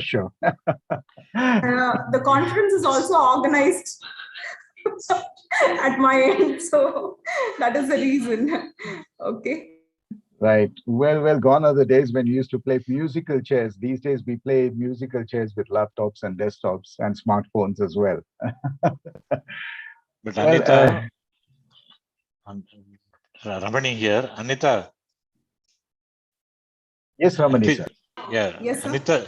Anita, when it is your turn to speak, at least then you should. Sir, I don't think it will be possible, sir. Okay, leave it to you because I arranged everything for it, but it is so chaotic right now with whatever in the past 1 hour. So it's okay, sir. It's okay. Okay. It has been going on very smoothly. So I'm on the pump. I'm very positive. Thank you, go sir. ahead. Thank you, sir. Sorry for the interruption, Professor Banerjee. Perfectly all right, sir. Thank you so much. First of all, thank you, ELTAI, and thank you, the host institute, GLA University, and also the members of the ELTAI team for actually giving us, when I say us, meaning both all our fellow academicians and including, of course, the panelists, to sort of articulate on an issue, on a subject that probably has been engaging our minds since more prolifically and perhaps more vibrantly since last year. The panel discussion, I suppose, has been kept on the first day also because I think it's supposed to have a cascading effect on the sessions that are to follow, because many of the deliberations, and I think there will be quite a bit from our panelists in terms of their insights, and given the fact that they are pretty with their expertise and experience, I'm sure there will be a lot of takeaways that they will give to our participants. And like any other ripple effect, I suppose in the coming sessions that are planned over the next 3 weekends, I suppose some of the participants can even incorporate, or for that matter, engage engage with an ongoing discussion. So this panel discussion is not really, I personally feel, is not limited to this, the last session, this evening session of the opening day of this International ELTAI conference. I suppose this is more like a threshold which opens up many, many windows for engaging with several narratives that make up this discourse on modes of teaching related to pedagogy, related to our curriculum, or related to even the everyday matter of teaching and of how we teach and how our students learn. The subject, of course, is the way forward, and I like the way forward, blended, flipped, hybrid, or virtual learning. And I love the way in which there's a question mark at the end. So it's not just a proposition. There is an interrogative element to it. So the proposition itself begs the question that which is the way forward? Before we jump into the discussion and I introduce our distinguished panelists, strangely, I'm actually reminded of a quote, or rather something that Yuval Noah Harari, the best-selling writer of 21 Lessons for the 21st Century. Now, this is, of course, many of us would have read this best-selling book. And what he has predicted is that in the near future, he says that algorithms, digital technologies, algorithms, and data analytics will move education from 3.0 to 4.0. He says that it will determine the way we produce, the way we disseminate, and the way we consume knowledge. Already, and this is a phenomena that we all are witnessing and even experiencing as well. Already Google Maps decide where we go, Netflix decides what we watch, and Amazon decides what we buy according to the algorithms of individual data. And I suppose in the near future, even if I can speculate and hazard a guess, like Yuval Noah Harari, he says that in the future, algorithms may likely decide, they probably will decide also what, how, and where, students will study and how they study and what they study. So the question that crops up, and probably that would be, perhaps the opening move in a panel discussion on this topic, that is the future of education in India going to be a cloud, or a cloud-based, is it going to be a cloud or a cloud-based platform over a classroom? Which is the way forward? Blended, flipped, hybrid, or virtual learning? Is it or? Is it and, or is it all of them together? I suppose, on an interrogative note or a question, on a note of questioning, I suppose I warmly welcome the panelists and the participants to this evening's panel discussion on the topic, the way forward, blended, flipped, hybrid, or virtual learning. Friends, the COVID-19 virus, the pandemic, has created an unprecedented disruption in the landscape of higher education, both globally and in India. And in the past year or so, technology has been integrated in all the processes that we associate with our curriculum transaction in how, where, and what we teach. So while the pandemic initially made we teachers press the panic button, but I think even as the first wave kicked in, we learned to curate our teaching material, we upgraded our teaching skills, our online technological skills, and we made learning available to students confined to their homes. And so in a sense, the entire academic fraternity, we teachers, succeeded in rebooting the entire pedagogy to make remote learning possible for students from anywhere, anytime. And it's been during this same period that two singular policy documents, both of which I consider to be game changers, have been introduced. We all are familiar. One, of course, is the National Education Policy, the NEP 2020, and the UGC concept note on blended learning, which was put in the public domain on the website in July this year.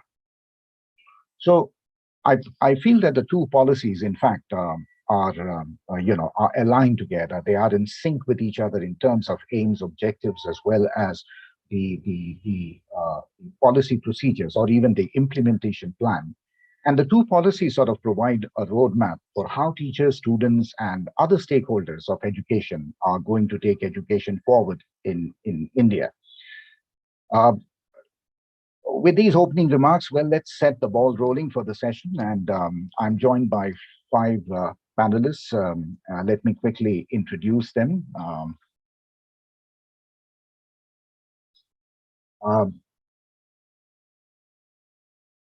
In random order, I mean, let me introduce Dr. Shivani Basu Dubey.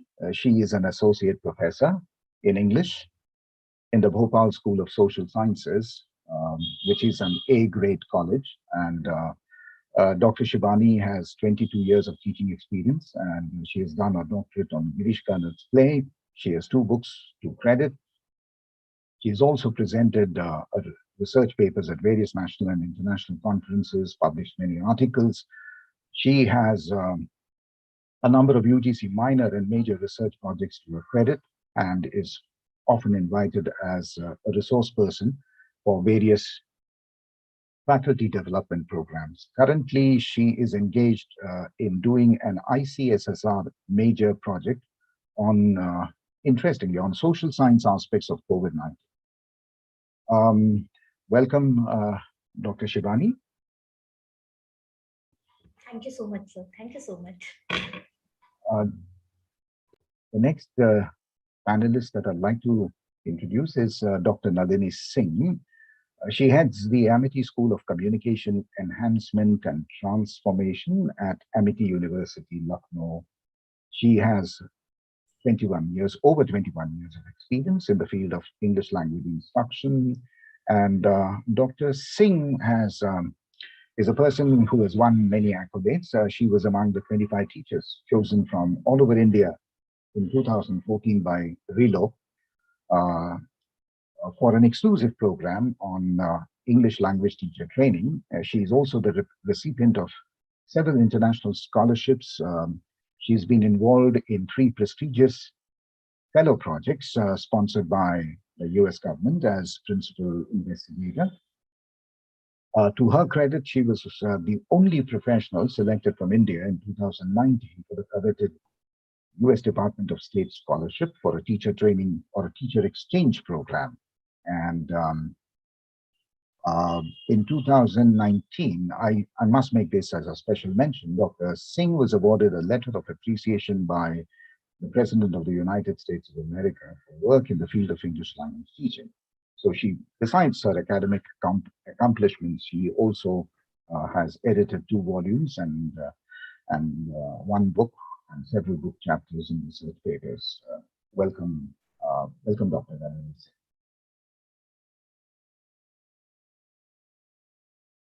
Dr. Nadine Singh with us? Thank you, sir. Thank you, sir. Thank you so much for that warm welcome. Welcome, ma'am. Welcome. Our next panelist, Dr. Metri Shinde. She is currently the head Department of English and Languages at St. Mary's College, which is affiliated to Osmania University. She has over 2 decades of experience. I mean, we have very seasoned academicians in our midst. So 20 years in teaching English language, literature, and soft skills, both at the UG and PG levels. She has published a book titled Ethnicity in Afghanistan Literature in June, as recently as in June 2021. Currently, she is working on a book on life skills in collaboration with Cambridge University Press. And well, she has considerable experience holding administrative positions. Besides being the head of the Department of English, she also has been the IQAC, or she is the IQAC coordinator and member of the governing body. And well, she has authored several book chapters, and some of these chapters are included in textbooks for Osmania University and Dr. Ambedkar University. Welcome, Dr. Metri. Thank you, sir. Thank you so much. Thank you for that warm welcome. And moving on to our next panelist, Dr. Anita Devi. She is an associate professor in the Department of English, Vellore Institute of Technology, and she has designed several English courses for the BTech, MTech, and PhD programs. She's done a research in computer-assisted language learning from Anna University. And she has handled positions in organizing mega events, shall I say, international conferences. Besides, she's also an examiner and a supervisor and has guided several research scholars and has published articles on Web 2.0, cultural literature, and CAL. She is an associate member and faculty coordinator of the IIEE PCS VIT Students Chapter, and she also happens to be the convener of the ELTAI Vellore chapter. So welcome, Dr. Anita. Thank you, sir. And our final panelist of today's evening session is Dr. Raman Kumar Upadhyay. He is from the Department of English, the Geetham School of Gandhian Studies. He's an associate professor, and he worked at GLA University, Mathura, where he says he had the good luck of teaching courses on English language and linguistics. So welcome, Dr. Upadhyay. And very much, sir. Thank you. So welcome, everyone. And I suppose we can get started. I think what we can do is we can move the session forward by each one of the 5 panelists to present their thoughts on the subject on the subject for discussion for about 10 minutes or maybe 7 to 8 minutes. This session is 1 hour and 15 minutes long, or should I say short? So depends on the intensity and the amplitude of our ideas. But I suppose we can have the panelists to present their views on this very fascinating, shall I say, idea-generating subject for about 7 to 8 minutes, and maybe after we round off with each of the panelists presenting their views, I suppose we can throw the forum open for a Q&A and wrap it up with one final comment. Should that be okay with the panelists? Yes. Yes, sir. So maybe again, following the order in which I introduced the panelists, I'd like Dr. Shivani Basu Dubey to take charge and present her views. Thank you so much, Prantik sir. And at the very outset, let me just congratulate ELTAI for bringing us all again together in this virtual platform. And I'm here to present my views on the way forward thing. What are we actually anticipating and expecting in future, right? So I begin with a quote that actually gave me this idea that whatever we are trying to accumulate in our mind as far as digital technology is considered, how far we are able to implement it, that is the biggest question, right? So here I begin with a quote by Tony Robbins. I quote, "Knowledge is not power. Knowing a concept is only a potential value. The execution of knowledge is where the power lies." I unquote. So we are here to discuss on this particular underlined part of the sentence, the execution of knowledge is where the power lies, right? So we begin with that attitude and aptitude that we have to execute what we have theoretically learned. Now, we all know that the present age is driven by digital technology, and the entire globe has actually come under the influence of internet and World Wide Web. The internet has actually equipped both the education seeker as well as the education provider and laid them together under the virtual roof, due to which the concept of virtual classroom has become a very popular concept across the world, right? Therefore, in the modern era, the role of digital technology in providing education is vital, and we cannot deny that. And with its flexible nature, the digital education technology has gained quite a popularity as well. Now, why did it suddenly become popular? And of course, COVID was a blessing in disguise as far as this digital education was concerned, only as far as digital education was concerned. With the imposition of the lockdown and due to the spread of coronavirus all over the world since March 2020, attending online classes became the new normal and have taken center stage in every student's life now. Now, this new normal is a transformed concept of education with digital learning at the core of this transformation. Definitely on the positive note, digital learning has made both teachers and students become more technology savvy. Various mobile phones and computer applications and technology-based programs have actually emerged as an alternative platform to regular classroom teaching during the lockdown. Both the teachers as well as the students, I feel that we were quick enough to acclimatize ourselves with computers and smartphones. We all did that, whether out of pleasure or out of pressure, pain, that is irrelevant, but we actually did acclimatize ourselves. While on the other hand, there has been the great story. We all understand that the geographic and cultural diversity of India, it also suffers due to the existence of huge economic divide. Now, access to digital education still remains to be a challenge for many due to various issues like power supply, internet connectivity, affordability of necessary devices, and all those things.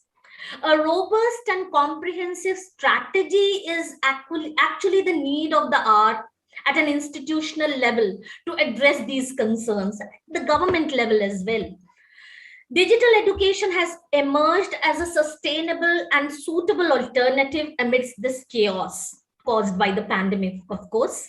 It has become more of a necessity rather than an option. Hence, the quality enhancement of digital education or learning is at the very crucial stage. Now, as Prantik sir mentioned that NEP 2020 actually focuses on two things. There are two chapters completely devoted to digital education in the NEP. It is technology use and integration, chapter 23, and there is in chapter 24, online and digital education, ensuring equitable use of technology. Right? So that is what the government has already given us the guideline. Now it is on to us how we are going to implement it.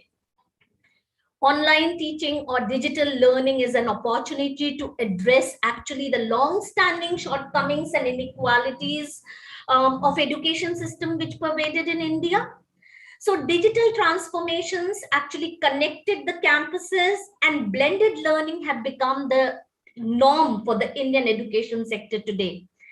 The disruption, of course, which was imposed on us by the pandemic, it was unforeseeable, and it brought to the fore, I should say, the resilience of the education institutions as they embraced and adapted themselves to the virtual delivery models, in fact, overnight. Now, education, as Nelson Mandela says, is the most powerful weapon which you can use to change the world. Now, the NEP vision has actually combined the digital empowerment and reskilling of teachers and institutions as stated in NEP. It is basically going to have a long time effect, and it is going to affect the entire education system of India.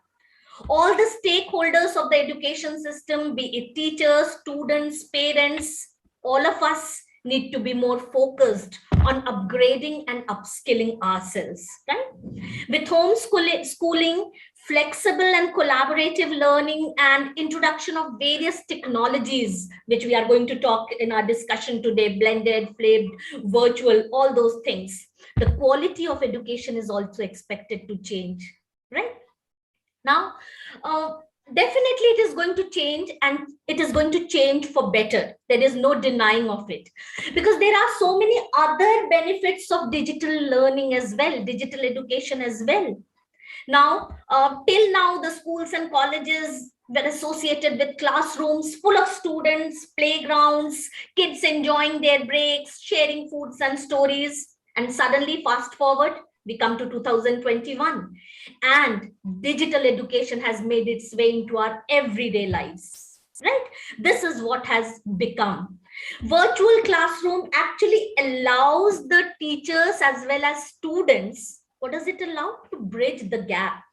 New age classrooms, apps that allow personalized learning and conferencing tools, like we are meeting on Zoom, actually allow multiple learners at once to come to one platform. Thus, flexibility and convenience for learners and teachers, as long as they are adept with technology, makes this an anytime, anywhere solution with tremendous potential. Now, there is another benefit of digital learning. In many cases, virtual learning comes with a reduction in cost as well. For example, I know that this virtual conference has saved a lot of money, which was earlier involved with organizing a conference, right? Non-profit solutions have been made available online. New technology, artificial intelligence, experiential learning, gaming, and other technological advancements have actually created engaging and interactive educational experiences. Now we have moved forward from the rote learning, which was actually the thing which was present in the old education system, old Indian education system. Now students can repeatedly access the content as many times as they want, and new age content formats make it easier for them to understand concepts and retain them over time. They can access their lecture anytime, anywhere, and study at their own pace, right? So these are the benefits of digital education. Now, just to conclude, the paradigm has changed, not just temporarily. It's not just a temporary change, but it is going to be there for the years to come. Many teachers have had to learn how to use a computer or a smartphone from the scratch, and many more are learning new skills to upgrade themselves to keep their classes more interesting. And all this we are doing just for the sake of our students. Parents are also upgrading and upskilling themselves. As a result, despite schools reopening gradually after the pandemic and people getting back to work physically, we still see a hybrid future in the education sector. None of us can deny that. It seems highly likely that supplemental learning and employability training, as per NEP, is again going to depend completely on digital mode. And for those who are in remote location, perhaps all aspects of their education will move to online platform so that they can access not just a basic, but a world-class education at the click of a button. This pandemic has changed the way students look at knowledge.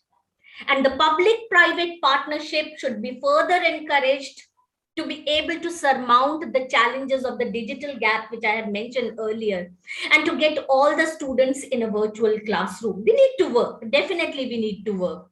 Education has survived without the four walls of a school, and many institutions have already been thinking about more innovative ways of course delivery, more oriented towards purpose and meaning.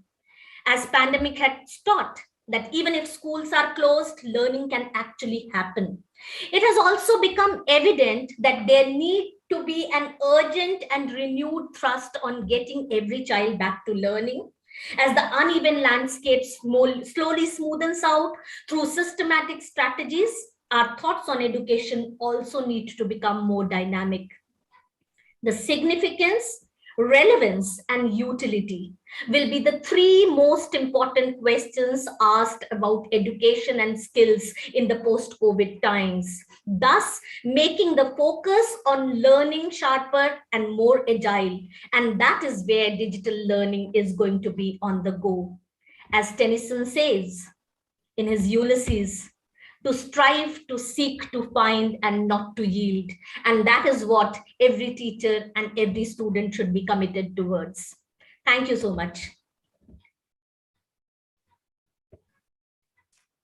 Thank you. Thank you so much. Quite a lot talking points, ma'am. And Abhishek, I was wondering whether I've stolen your thunder. If you're the moderator, I suppose you can take charge of the proceedings. Abhishek, are you there? No, Dr. Banerjee, you need to take care of the things. Okay. Abhishek. Yeah. I was wondering whether I've stolen his lines as well as his thunder. Doesn't matter. It's fine. Yeah. So I suppose. Thank you so much, Shibani ma'am. And there couldn't have been a better starting for bringing in a host of issues that are related to blended learning, or rather the future of education in India vis-a-vis blended learning. And a couple of things, I mean, as a sort of quick response, just a quick comment is in the context of the annual status report that came out 2 days back. All said and done, while blended learning, which sort of envisions the immersive use of technology in our teaching learning processes, the annual audit report, in fact, status report points out some startling and alarming facts. And the fact is that the state-wise, there is a very unequal distribution of the manner in which, of the efficacy with which technology was implemented in, not just in higher education, but in schools. And schools, in fact, the dropout rate in the past 1.5 years at school has been absolutely mind-boggling, because while certain states have had a dropout of almost 60%, other states have also been not very, the results have not been encouraging at all. I think the issue of digital divide, which runs very deep and wide in India, is something that one needs to consider in the context of the use of technology, of a complete switchover of the curriculum from, let us say, the chalk and talk method to the blended teaching model.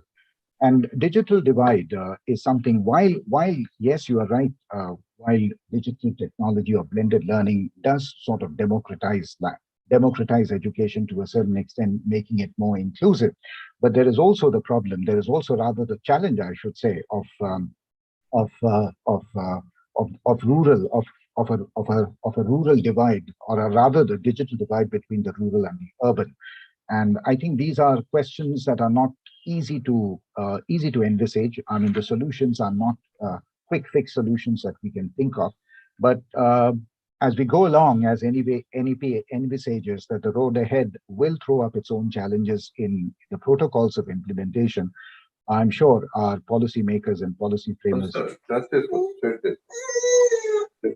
invite Dr. Nadine Singh to present her views.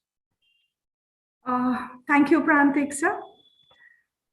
Dear Prantik sir, esteemed members, office bearers of ELTAI, Ramani sir, Elango sir, Mohan Raj sir, Shravan sir, and all the organizers of the 15th and the 51st International ELTAI Conference, my fellow panelists and participants. It's my pleasure today to share with you some of my views on the way forward, blended, flipped, hybrid, or virtual learning. Towards this end, I would like to focus on the future of virtual learning, so to say. And without repeating myself with regards to how COVID-19 disrupted the entire education system all over the world, it made us grapple with technology and how we try to innovate. I would just like to quickly come to the point of trying to understand what is virtual learning. Specifically, virtual learning uses computer software, the internet, or both to deliver instructions to students. This minimizes or eliminates the need for teachers and students to share a classroom. So the brick and mortar classroom is at almost a point of maybe extinction, or is that what we are talking about today? Will it be a thing of the past? And virtual learning is also defined as a learning that can functionally and effectively occur in the absence of traditional classroom environments. According to Allen and Seaman, virtual learning or a virtual course has to have at least 80% of the course content delivered online. Now, if I were to ask all the members attending the session today, what do they think? Is virtual learning effective? Is online learning effective? I'm sure a thunderous response would be that no, it is not. It's just not. And they have, and all of us, in fact, I include myself, we have scores and scores of stories to share about how our classes have been ineffective. There is the divide, the equity, the problem of equity, the problem of separate rooms for students at their home to attend online classes, combined with the whole idea or the whole reality of all of us having been, thrown into this sea of technology, not knowing how to engage students online, how to do online assessments, not having any idea whatever of what the various online content, various online content was available to us, what the tools were available to us. Most of us didn't even know how to turn on the Zoom or how to download the Zoom. And especially in rural India, several teachers and students face challenges with this sudden shift to online learning. They, of course, unlike in the urban area, they lacked basic infrastructure. They didn't have the knowledge. They did not have the accessibility to thrive in a virtual learning environment. And therefore, it's not an overstatement when I say that virtual learning is not as effective as face-to-face learning. We all believe that. And why do we believe it?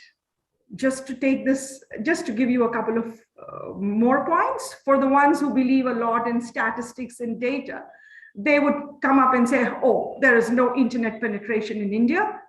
It's pretty poor. The internet speed is slow. It lacks, the online classroom lacks social cohesion. There is a lack of, we talk so much about teaching presence and teacher presence in the classroom. And we say it's all thrown to the winds. There is no teacher presence. There is no teaching presence. However, can one say that virtual learning is effective? And then this whole idea of parental monitoring. Parents go off to work. They're too busy in their own online schedule of office. And there is this universal, lamenting from all office goers that the pandemic has made us work harder than we did when we worked in a regular office. Nadine, ma'am, 2 minutes, please. Okay, fine, thank you. So, so then my question to all of our panelists and our attendees here is this: are our fears ill-founded? I would dare say not. But then, does that mean we can wish away virtual learning? Let me share some quick facts with you here. The number of users enrolling in online education has touched 9.6 million this year, from 1.6 million in 2016. These are some statistics. E-learning market worldwide will grow massively at more than $350 billion by 2022. And the online education market in India is forecast to reach $5 billion by 2025, according to Red Seer Consulting. And these are all, market surveys of repute that I have picked up my data from. And active internet users in India is estimated to reach 900 million by 2025, up 45% over 622 million active internet users in 2020. Internet penetration that we talk so much about when you're talking about equity through virtual education in the country is expected to reach greater than 55% by 2025. Now, you will all know, and I'm just kind of reiterating so all of us know this, the government of India, what are some of the steps taken by the government of India for digital education? Bharat Broadband Network aims to connect all the 250,000 panchayats at a cost of over rupees 40,000 crore. And till date, this is the current data that I picked up from their website today, over 1,04,218 panchayats have been given Wi-Fi. National Knowledge Network, it is a multi-gigabyte national research and education network that is here to provide unified high-speed network, and it is supposed to be the backbone for educational institutions in India in the coming few years. The National Digital Educational Architecture, NDIA, that was talked about in the new education policy, it talks about administration, documentation, tracking, reporting, automation, delivery of educational courses, training programs for teachers and for students.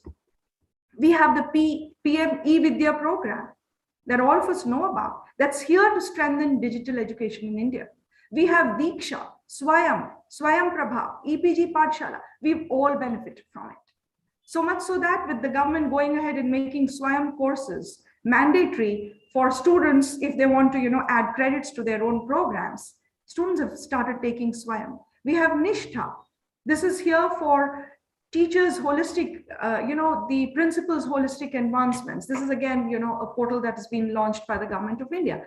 We have the Pradhan Mantri Gramin Digital Sakshatkar Abhiyam. In fact, only yesterday I was reading in the newspapers that the government of India is spending about 3,600 crores in Andhra Pradesh, Chhattisgarh and Jharkhand to increase the internet penetration in the tribal areas. So the point that I'm trying to make through all this data, that I'm just kind of reading off my screen like that, is trying to tell us, let's take heart. The situation is not as grim.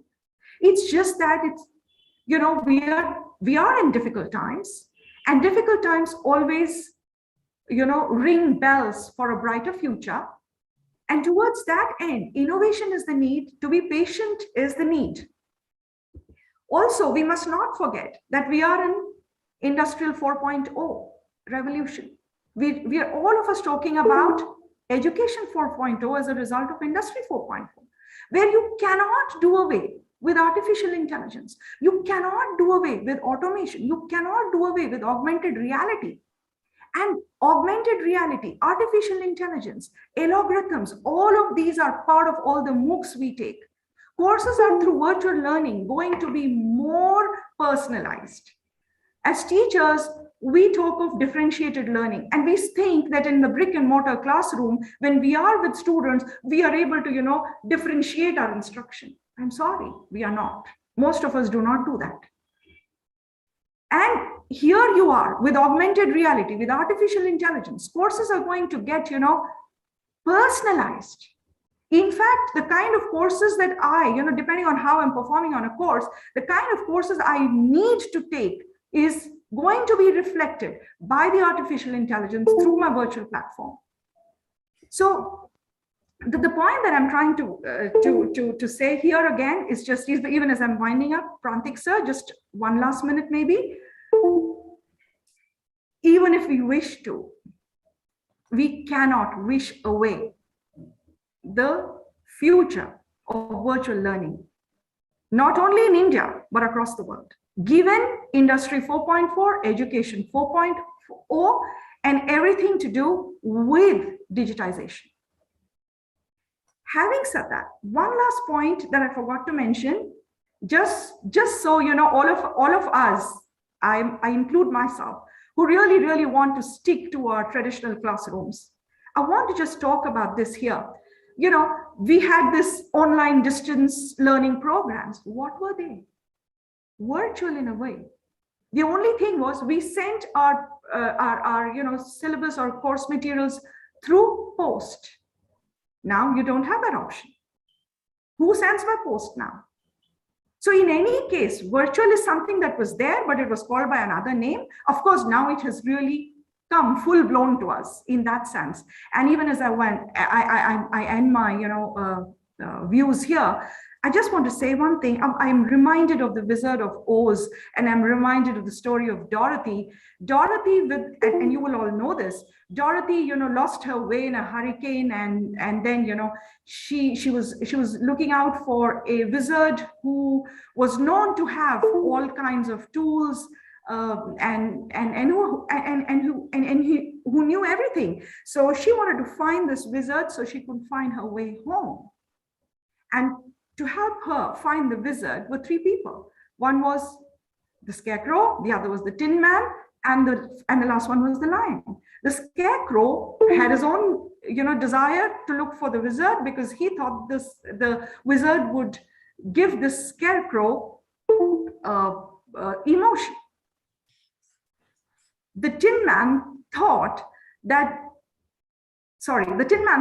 he would get the wizard would be able to give him the emotion, the heart.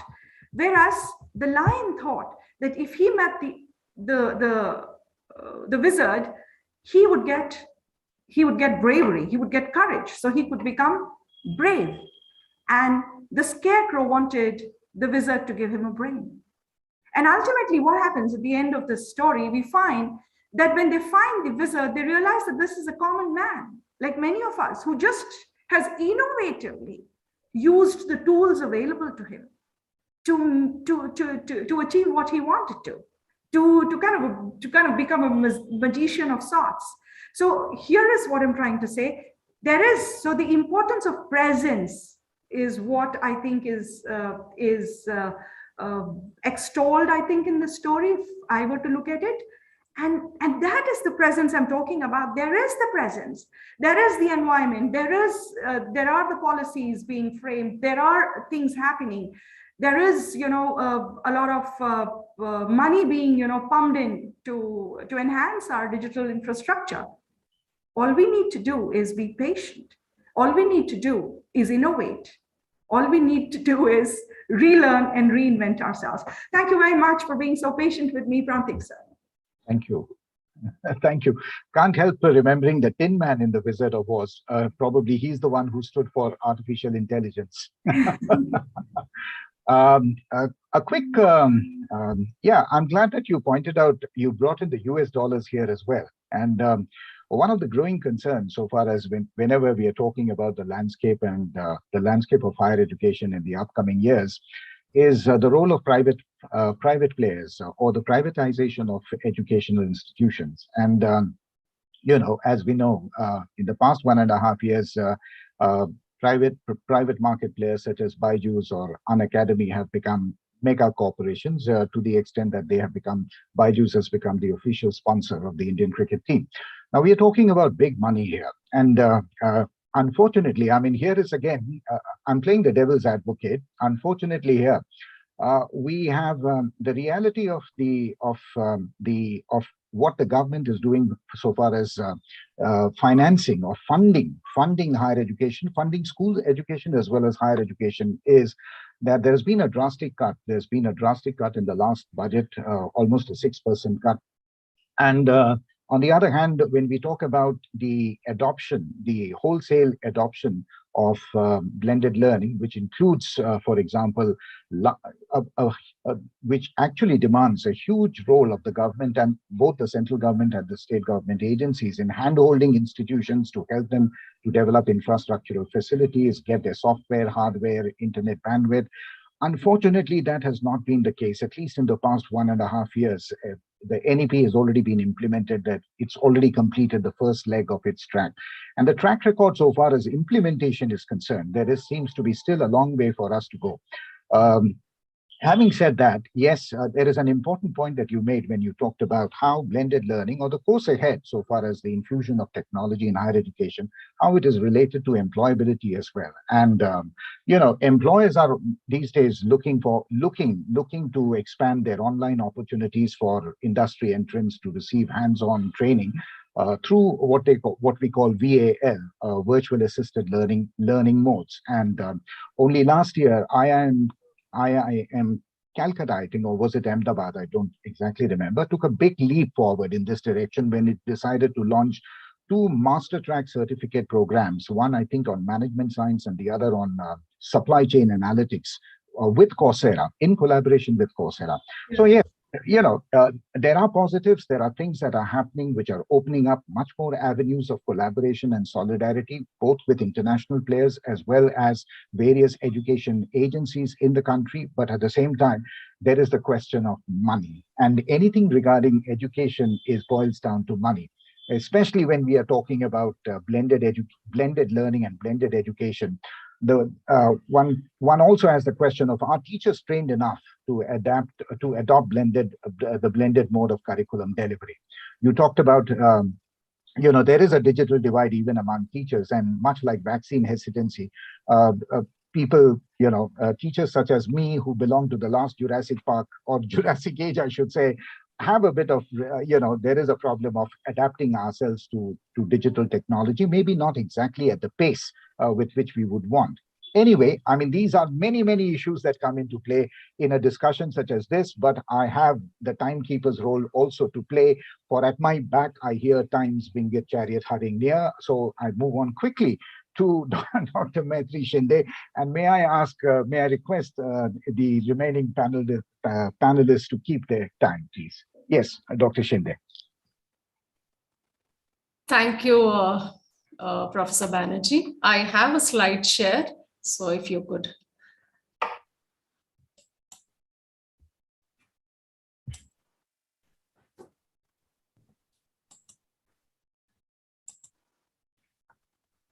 I hope the slides are visible. Yes, ma'am. Yeah. Thank you, Professor Banerjee. Good evening, the organizers, the panelists, and all the people who have joined from different places for this international conference. It's indeed a pleasure to be part of this big event. So here we go.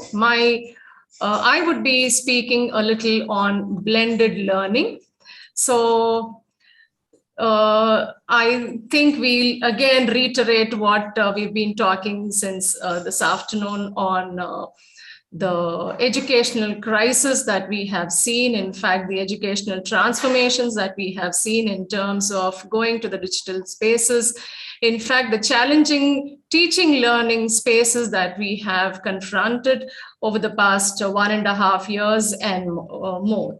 And perhaps blended learning could be one answer, or, it is a teaching methodology that we could also ponder over, so that,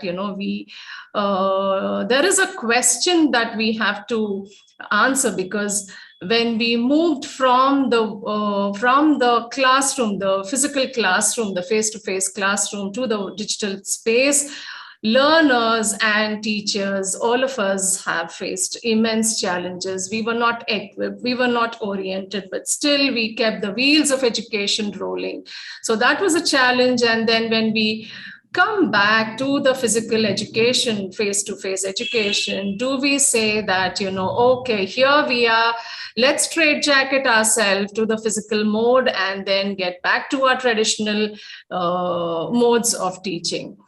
Now here we are in a situation which is kind of, we should say, a catch-22 situation where, some of us have actually implemented or probably, evolved in our teaching learning strategies, and students to a certain extent. I won't say that, like Nalina ma'am has given statistics as to how challenging it was for teachers to actually keep the students' interest during the virtual classes.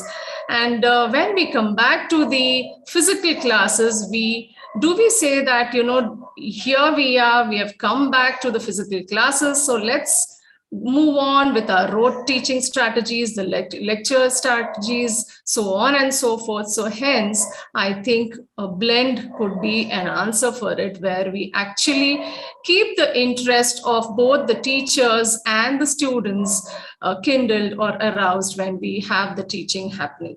So blended learning, as we say, it's integrated online with traditional face-to-face class activities in a planned, pedagogically valuable manner. So it isn't that, we just enter the class and we just do not have anything handy. So it's a well-planned classroom or a well-planned setup where we understand what is to be done in a particular classroom. So as Prantik sir has pointed out, UGC has come with a concept note on blended learning. So here it talks about the ABC of blended learning, which says it is in fact talking about the academic bank of credits. Here it says there are several implications on which the blended learning is dependent on. For example, place, speed, language, the mode, and time. So we have probably, when we say the blended learning, I think we have overcome several barriers in terms of place. A student can learn anytime, anywhere. The speed, the student can learn at his or her own speed. Then when we talk about the new education policy, multilingual approach could be, the trend that should be taking place, and then the mode of teaching. There could be several teaching and learning platforms, and then the time. So the students can learn at any time at their own feasible space. Now, when we say education policy, the NEP and the Education 4.0, it is certainly a futuristic ecosystem that we are looking for, and we are talking about focus on competency of students rather than looking at just the immediate requirement of the student in terms of making them job ready. And then hence student-centric approach is one thing that the new education policy focuses upon, and then definitely skill, technology and skill intervention. So it's not important to just make students job ready in terms of looking at the functional objectives of any education, but then are we making them industry ready and society ready is a big question. Now, educational transformations, when we talk about the blended learning mode, yes, we are talking about training our students for, training them for life in terms of, training them for their professional and personal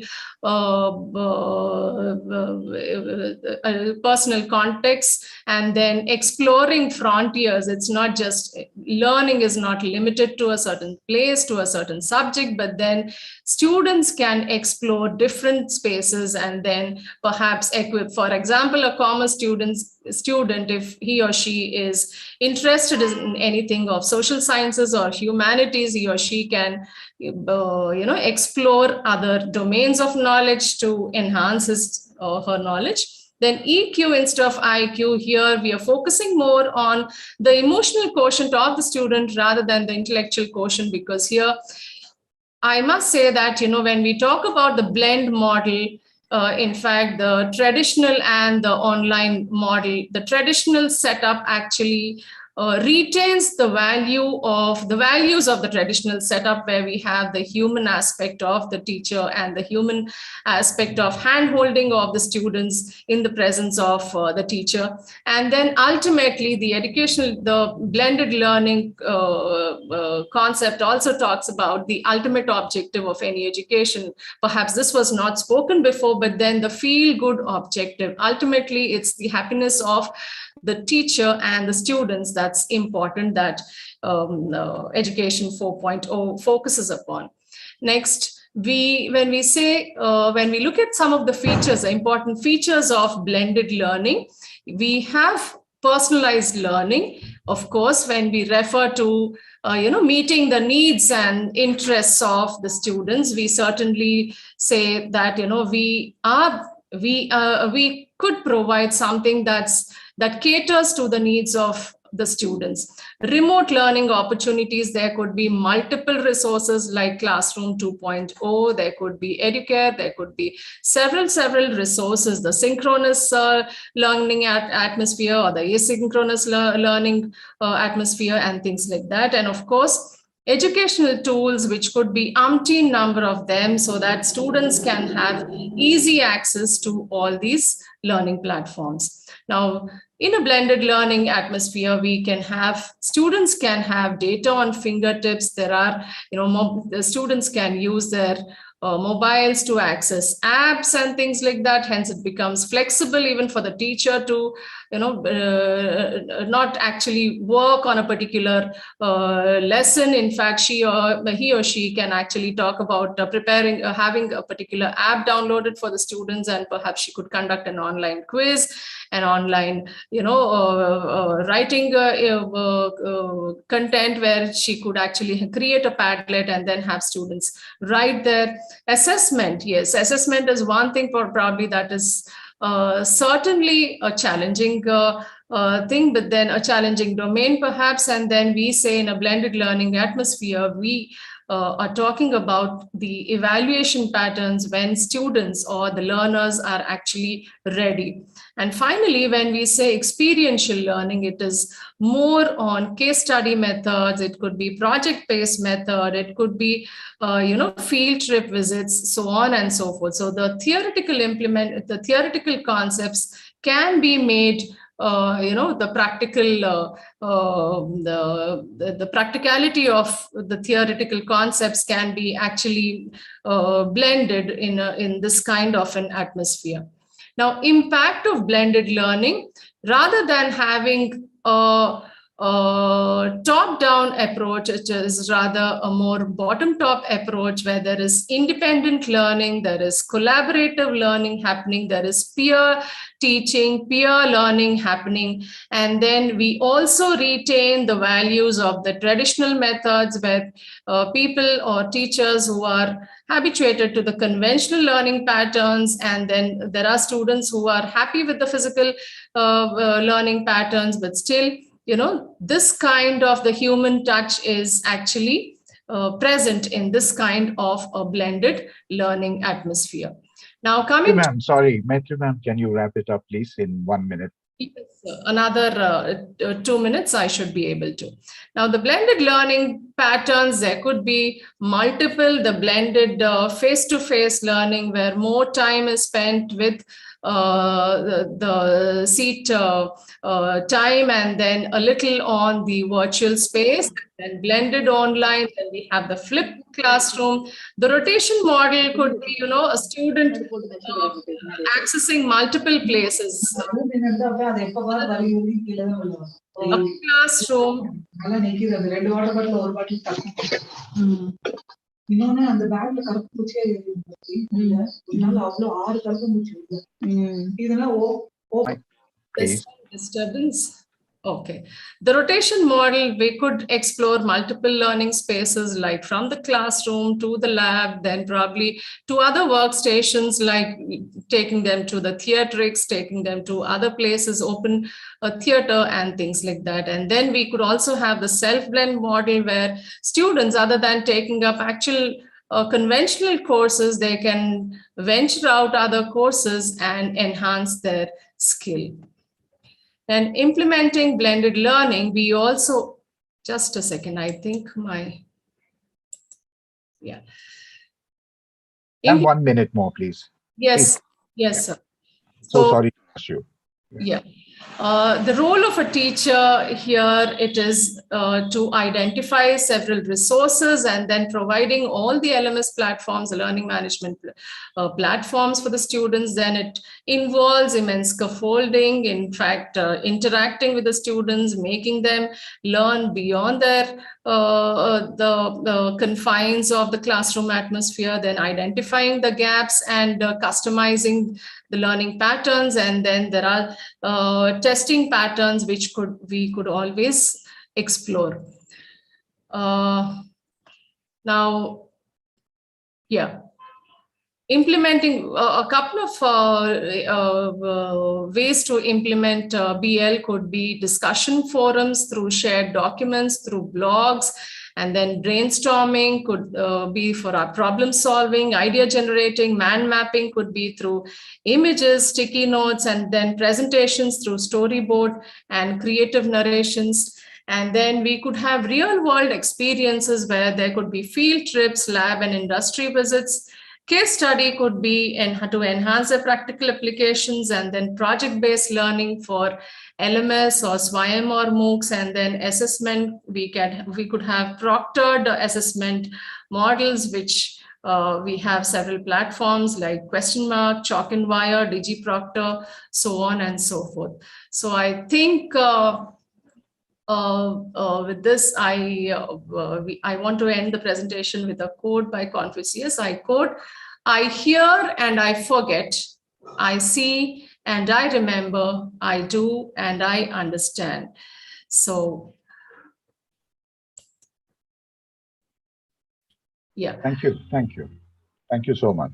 Thank you, Metri ma'am. Thank you for also giving us a bouquet of solutions to the problems that you cited, that you drew our attention in your presentation.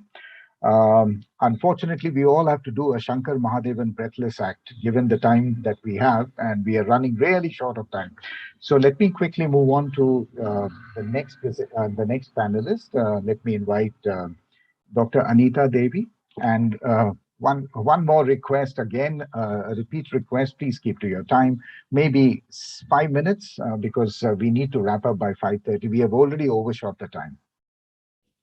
Dr. Anita Devi, please make your presentation, or let's have your talking points in 5 minutes, please. I'm so sorry for rushing you again.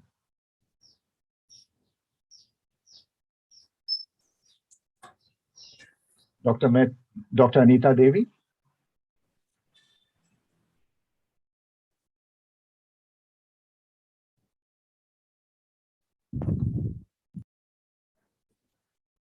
Yeah, I'll stick to the time, Dr. Prantik. I'll be talking very quickly about hybrid learning and ditto to all the previous presenters on the way forward to virtual, blended, and flipped and hybrid learning. Now, with the new normal, hybrid learning is what we have, and we have something called as the remote learning. And in remote learning, we have tried to mimic the online learning. That is what I have to say.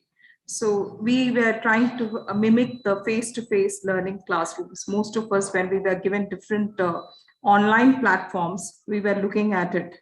So I have to say, though the policies are there by the government and whatever has been recorded by OECD, and open online learning forums, which creates a lot of continuing professional development sessions and courses all over the world.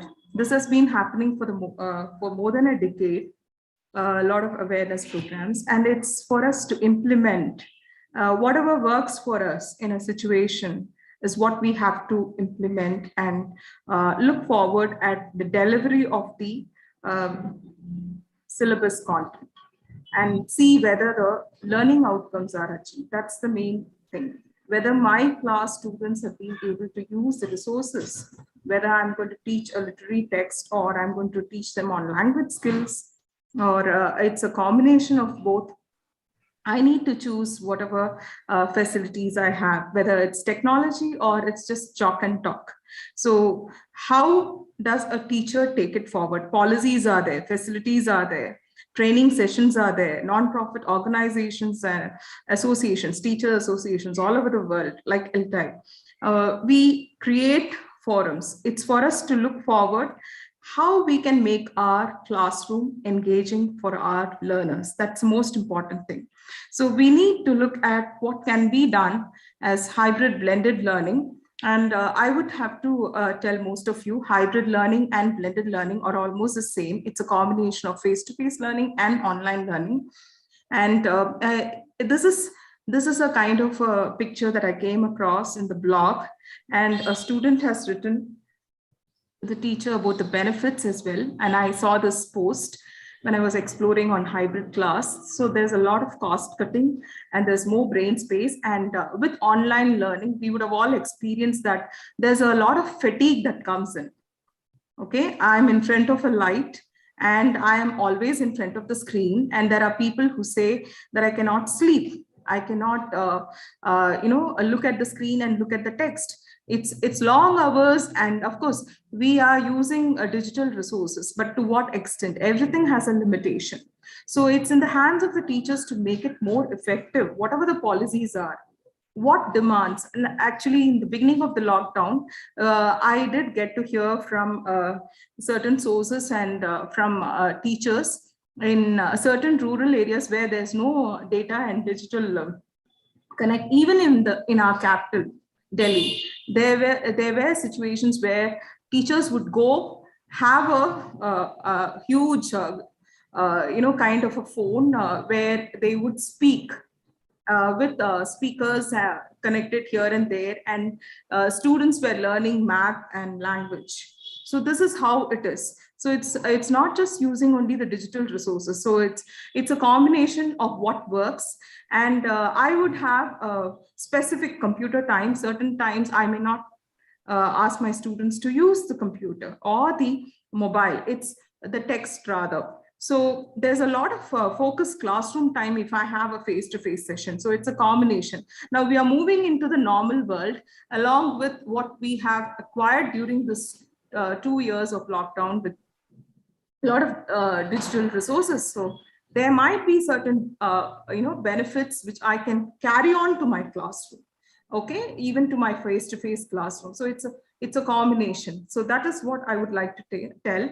And we need, as teachers, we need to look at these different models and see what's effective and learn adaptive learning tools. And as a teacher, I think we need to learn apart from our subject content, the learning tools that can help our students, and we can have flexible schedules, and of course we need to maintain social distancing as it is. So how can the face-to-face classroom help? Now we have, for example, we have classes which are split, and the hours are split, and we teach the same thing. So that might be a repetition. So there we can bring in the digital resources. So I would like to show some of the examples that I might carry on still with my face-to-face classes also. So multimodal learning, as I mentioned in my previous slide, the first slide, I have put the text multimodal. Multimodal is looking at different modes. I might look at text, I might look at audio, I might look at video, whichever is effective. It could be hypermedia, hyper text, but it's a combination. Okay, and for example, during the pandemic, we were using Teams in the beginning. And in most of these platforms, we have breakout rooms. And if I have a class, face-to-face class, this could be a group discussion. So any topic, I can have a group discussion and make the activity happen. So when I'm having a breakout room, I did find a difference that most of the students initially, those who might be reluctant in a face-to-face class, may not interact, may not read the text. They are in smaller groups, 5 or 6, depending on the activity. And they are forced to read the novel or the text that I'm giving, and they have to chat, and they read the text that is written by the other students. So there's a lot of references that they have to look at, and I can share video clips to them. And they can watch it. So how do I do it in a face-to-face classroom? I can switch on to other social media platforms. Most of them have Wi-Fi.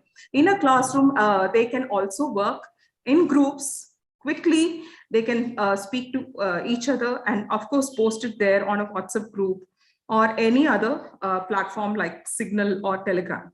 So LMS is one benefit, whether we have face-to-face or an online remote class or a completely online course. So these references, of course, I would be posting to them. They can watch it before the class or during the class, and based on that they can have exercises. And this is all based on the novel that is there in the syllabus for the undergraduate students, and I've taken video clips related to the references of the 1,000 Faces of Night. And in the breakout rooms, I can ask them to choose other references, and as I start asking them to interpret, they can write an essay. So I thought I'll bring an activity here rather than just talking about all kinds of policies that exist, with how, as a teacher, I can implement in the classroom. Wonderful. Okay. And what happens here is there's a lot of student engagement. Even the highly motivated ones are helping out the moderate or the average or the below average students, and there's an immersive learning environment. Even if I go to a face-to-face classroom, these tools may support me. Certain times I might not use these tools at all for certain topics.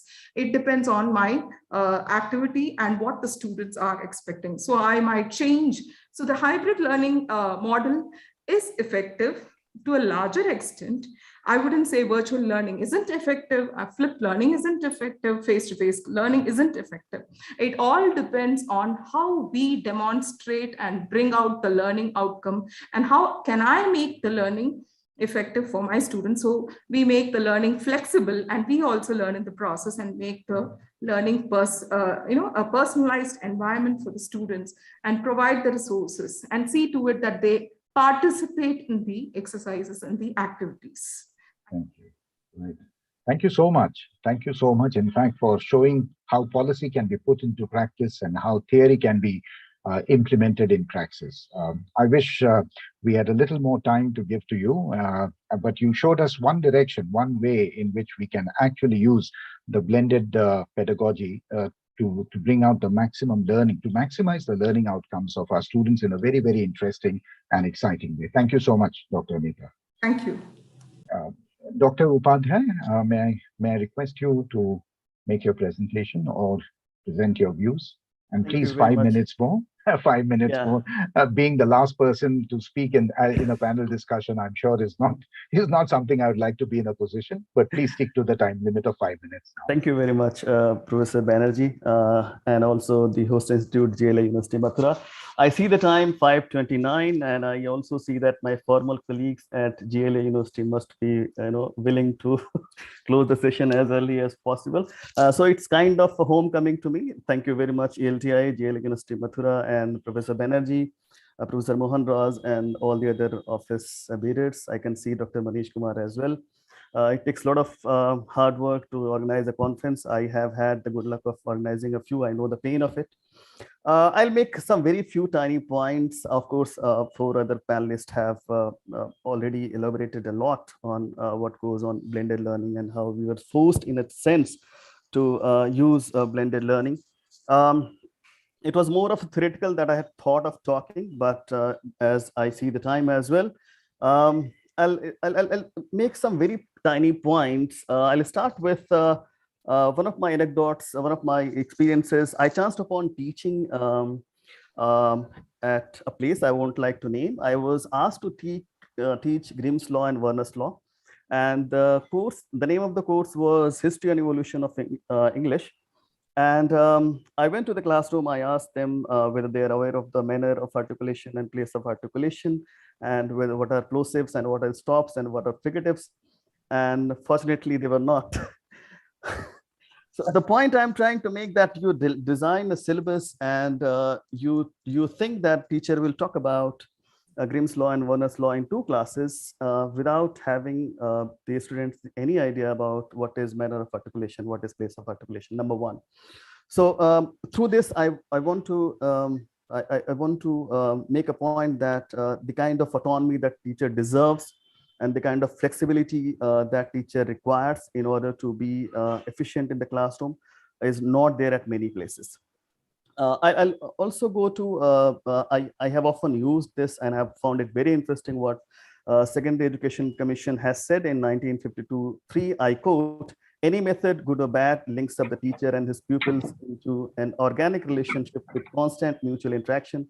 Even the best curriculum and the most perfect syllabus remains dead unless quickened into life by the right method of teaching and the right kind of teachers." Do we at all, I mean, many of us, including people like me who have had the luck of teaching at various parts of the country, I teach a class now which is so heterogeneous. I cannot tell you, each student speaks 3 to 4 language and is very efficient. But the point is that do we get enough to them? Do we take the pain of going to the classroom the way prepared that they expect us to? Do we understand the concepts, the distinction between approach, method, and techniques.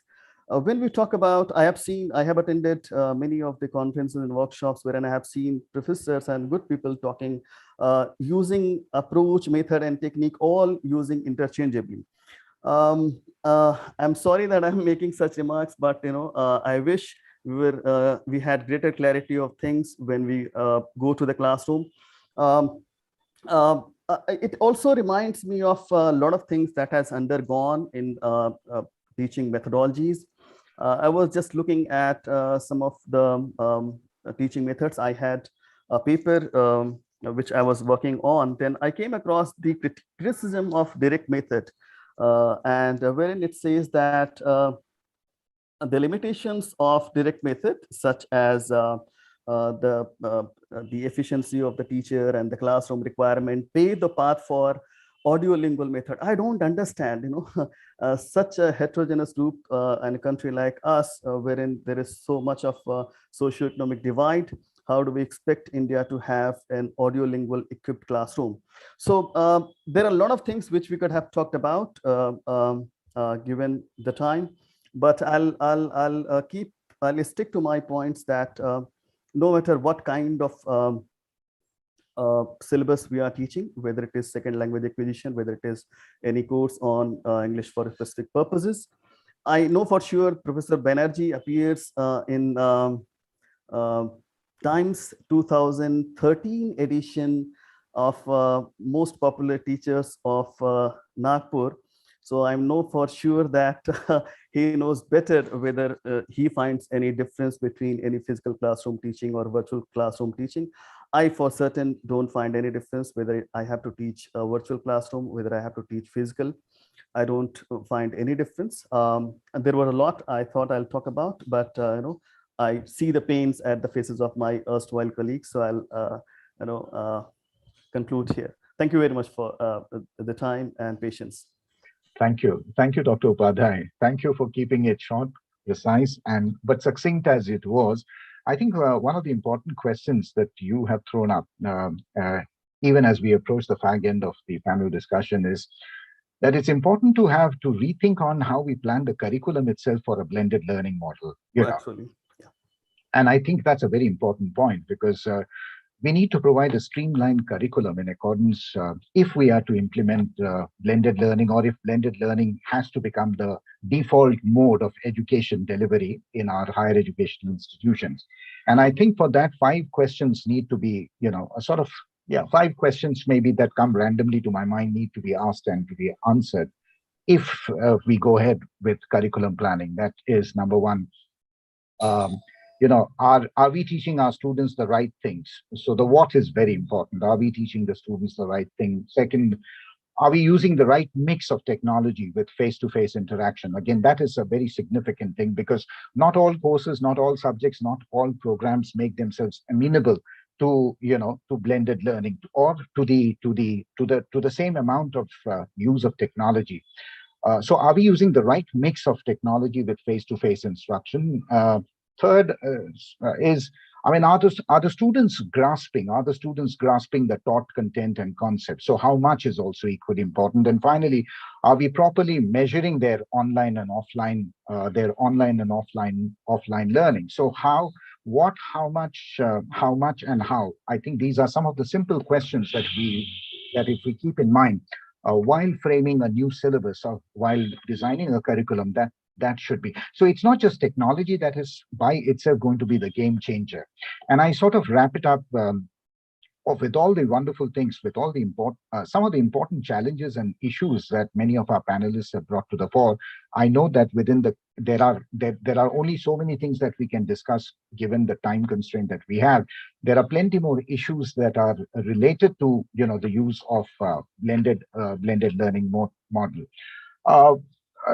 As final questions, there are no obvious solutions or ready-made answers or a one-size-fits-all kind of solution when we are talking about a higher education in India, which is so diverse and which also is so divided in a sense. So I think what we can do best as the takeaways from a panel discussion is not to put full stops, not to turn the question mark at the beginning of the at the end of the topic. Is what is the way forward? Blended, flipped, hybrid, or virtual learning? It still will remain a question. It ought to remain a question, because questions such as, will blended learning, for example, lead our educational spaces to be virtual spaces? Will there be no real loss of teaching learning? Can MOOCs replace? Yes, they are wonderful, but then can MOOCs replace classrooms? Can we? is the internet a sort of a glorified teaching assistant? Will Professor Google, and Wikipedia universities replace we teachers in the classroom? I mean, there is no end. There is no dearth of discussions or questions or challenges that are posed. Of course, yes, there can be no denying the fact that higher education in India is going to move more and more towards ICT-enabled pedagogy. With greater infusion of digital tools, digital apps, such as already happened in the last 1 year. And the importance of blended teaching, blended mode of classroom teaching has already been proposed by both the NEP as well as the UGC in its concept note.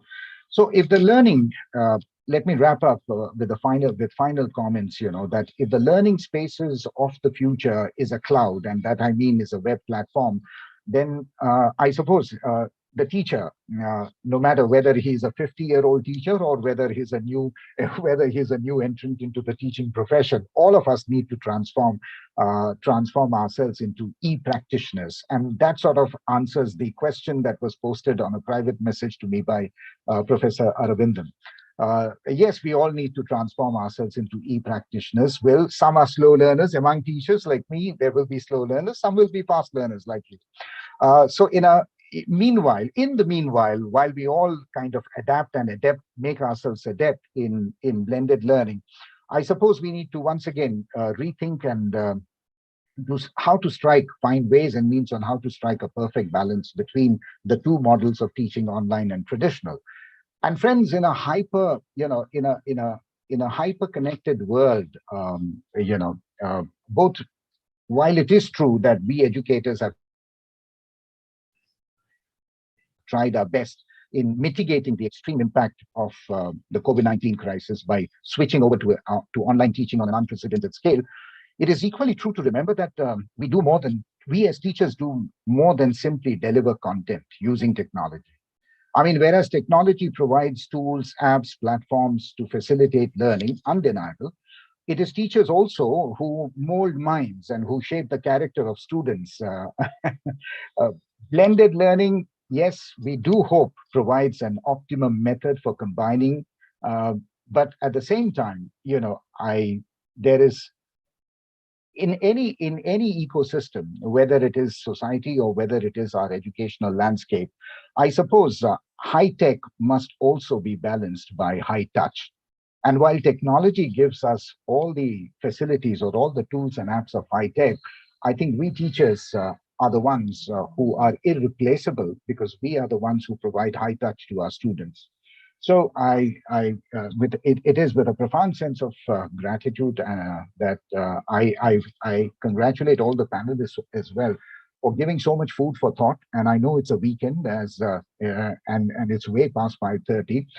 Thank you so much, panelists, for bringing in so much to think and ponder upon. And perhaps the way forward is to work upon the ideas that were brought out in this panel discussion. Thank you, organizers, for being so patient and giving me the privilege of sharing this particular session. Thank you, participants, also for being with us. Thank you, and may you now have a pleasant evening and a very good weekend. Thank you. Thank you, Dr. Thank you, sir. Thank you, everyone, for having me. It's a pleasure. Thank you, everyone. And now that we have come to the end of this panel discussion session, I would request if one of you has a query, you may post it or you may just unmute and ask. We can entertain only 1 or 2 questions. So if there is anyone over here who would like to post a question. he or she may step up. No. So, sir, I guess we can close the session now. Yes, please. Yeah. Thank you, sir. And thank you, everyone. Let's meet. Kindly take a question, sir. Yes. There is a question in chat box. Could you please? Is there a question in the chat box?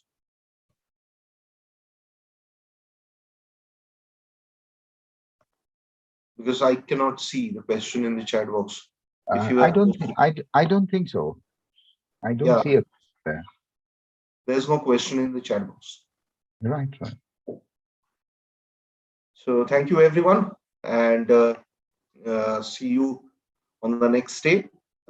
And please, let's be very particular because network can sometimes bother you.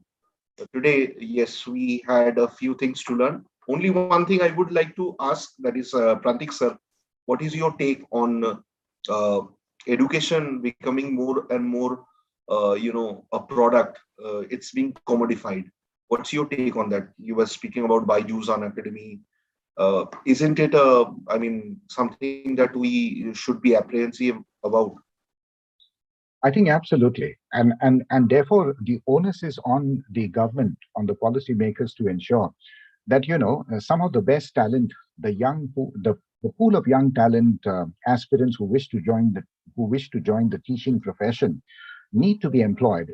For far too long, ad hocism and contractual appointments have been going on in our universities and colleges. And I'm afraid if this trend is not bucked, then I'm afraid some of the best minds that may possibly look at being teachers are going to be taken away, are going to be poached by these private players. Some of my own students who have completed their masters and have done extremely well are now teaching in these edtech companies. And the reason is very simple. Unless the government makes sure that jobs and full-time appointments are made, recruitment, you can't really blame this young talent to migrate to edtech companies. And so there is going to be a fierce competition as I see in the upcoming years, provided the government makes vacancies, advertises vacancies, and recruits more and more teachers as full-time teachers in universities and colleges. And that is a fair deal. That is what young aspirants who want to enter into a teaching profession actually should have. Thank you, sir. And in the meantime, there's a question suddenly that has popped up. Dr. Prakash, who is this? You have written a question. Do we still look into other contexts of language learning and teaching, or should we discover our own models out of our own experiences over decades? Who is this question for? Dr. Prakash? Actually, it didn't state. Can someone read the question? question? It is for a whole panel. Anybody can. Okay. It's for the whole panel. So who would like to answer this question that Dr. Prakash has, put forward? I suppose, Dr. Prakash, I suppose... there are no questions there. Sorry? I think Prakash should again ask the question because I don't see any question on the chat. Maybe, I don't know, audience have seen the question. Maybe can you ask him to unmute and ask the question again so it will be clear for the audience also.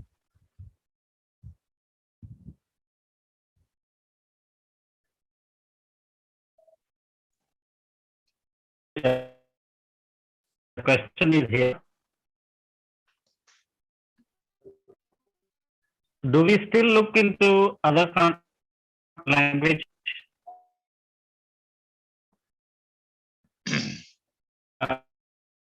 context of language to context of language learning and teaching, or should we discover our own models out of our experiences over decades teaching English in India? Over to you, sir. Well, I suppose, Dr. Prakash, if I may answer this question. I'm no language expert, but I suppose the answer lies in your question itself. Because like what we have discussed today, blended teaching sort of combines the best practices of both talk and talk method of teaching, as well as the best possible use of technology. And I suppose the road ahead, in using technology in our classrooms is to evolve our own methods.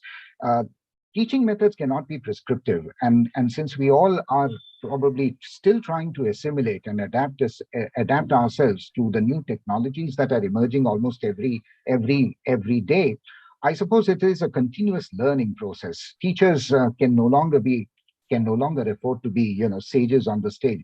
We need to be facilitators, and yes, I think the foremost challenge for teachers will be that technology in any society sort of outpaces the manner in which we adopt technology, and so we need to constantly keep ourselves in the groove to learn those special educational tools which can come in handy. One, to make sure that learning outcomes for our students are achieved. Second, to make our classroom delivery, our curriculum delivery exciting, imaginative, and innovative. And third, most importantly, so that we can actually embrace, so that technology should be used in such a way that we are able to embrace and include students from the rural countryside. Thank you. Professor Ban. Thank you, sir. Thank you, sir. Professor Raman said you have, yeah. Go on, sir. Go on, sir. No questions. I was only going to suggest that you make the announcements. Yeah, sure. Because we started at 9:30 and then it's close to 6. And during the day, we have been cutting down on all the breaks. Yeah. Okay, so I think it's only fair that we pass on the questions to the panelists some later point of time if there are questions. So may I just one query, one request actually. Madam, very sorry for that. Maybe you can write the question to us. We'll try to somehow answer because we're running out of time. Dr. Praneeth. I've written to Dr. Praneeth. If we could get a glimpse of the souvenir tomorrow in the morning. That's all. That is the only request. Thank you. Sure. We'll do the needful now. Thank you. So thank you, participants. With this, we come to the end of the day one of the conference. I appreciate the GLA team for making it as good as possible, but for certain technical issues and time, I think other things was beautifully organized. So we have a few announcements for tomorrow. So I start with the very important announcements. Participants, before you leave the session, please fill the attendance form via the link posted on the chat. So that will enable us to get your certificates and other things ready. So tomorrow the session the first session starts at 9 o'clock, not 9:30. It's 9 o'clock. From 9 o'clock to 10:30 a.m. Parallel sessions will happen, paper presentation sessions. Followed by that, we have a second plenary titled The Way Forward, Learning, Unlearning and Relearning from 10:40 to 11:30 a.m. And then we have a debate on developing indigenous model in ELT. It's a pipe dream. So after that, we break for lunch.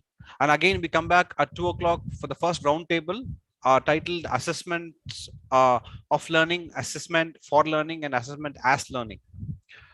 So followed by that, we have a discussion on the ELTAI's reading project and a small session where Professor Raman is going to talk on the milestones of ELTAI. And we end tomorrow's session with two pair discussions titled Are Aspects of Online Learning Here to Stay Beyond the Pandemic? That's the first discussion. The second discussion is on advantages and disadvantages of technology in the teaching of English. So thank you. So with this, we close for the day. Yes, before that, Dr. Praveen Sam, there's one addition to your announcements. Yes, go on, ma'am. Participants, all 4 days, you need to fill the attendance form to get the certificate. Kindly attend all the 4 days. And one more request, those who could not present their papers, kindly join these sessions tomorrow with the same links we would allow you to present. Thank you. Ma'am, one small request from my end. Good evening, Ma'am, all could of you please text it, ma'am? Yes, ma'am, I did. Yeah, The please thing text it to me or on the chat box. Thank you. I have posted on the chat box, ma'am. It's Thank not you, Lakshmi, ma'am. Ma'am, actually, there are other things that we have to attend to for tomorrow's session. Kindly call me. I will attend to your query. Office bearers, can you stay back for about 5 to 10 minutes? Yes, sir. Sure. The participants can leave now and join the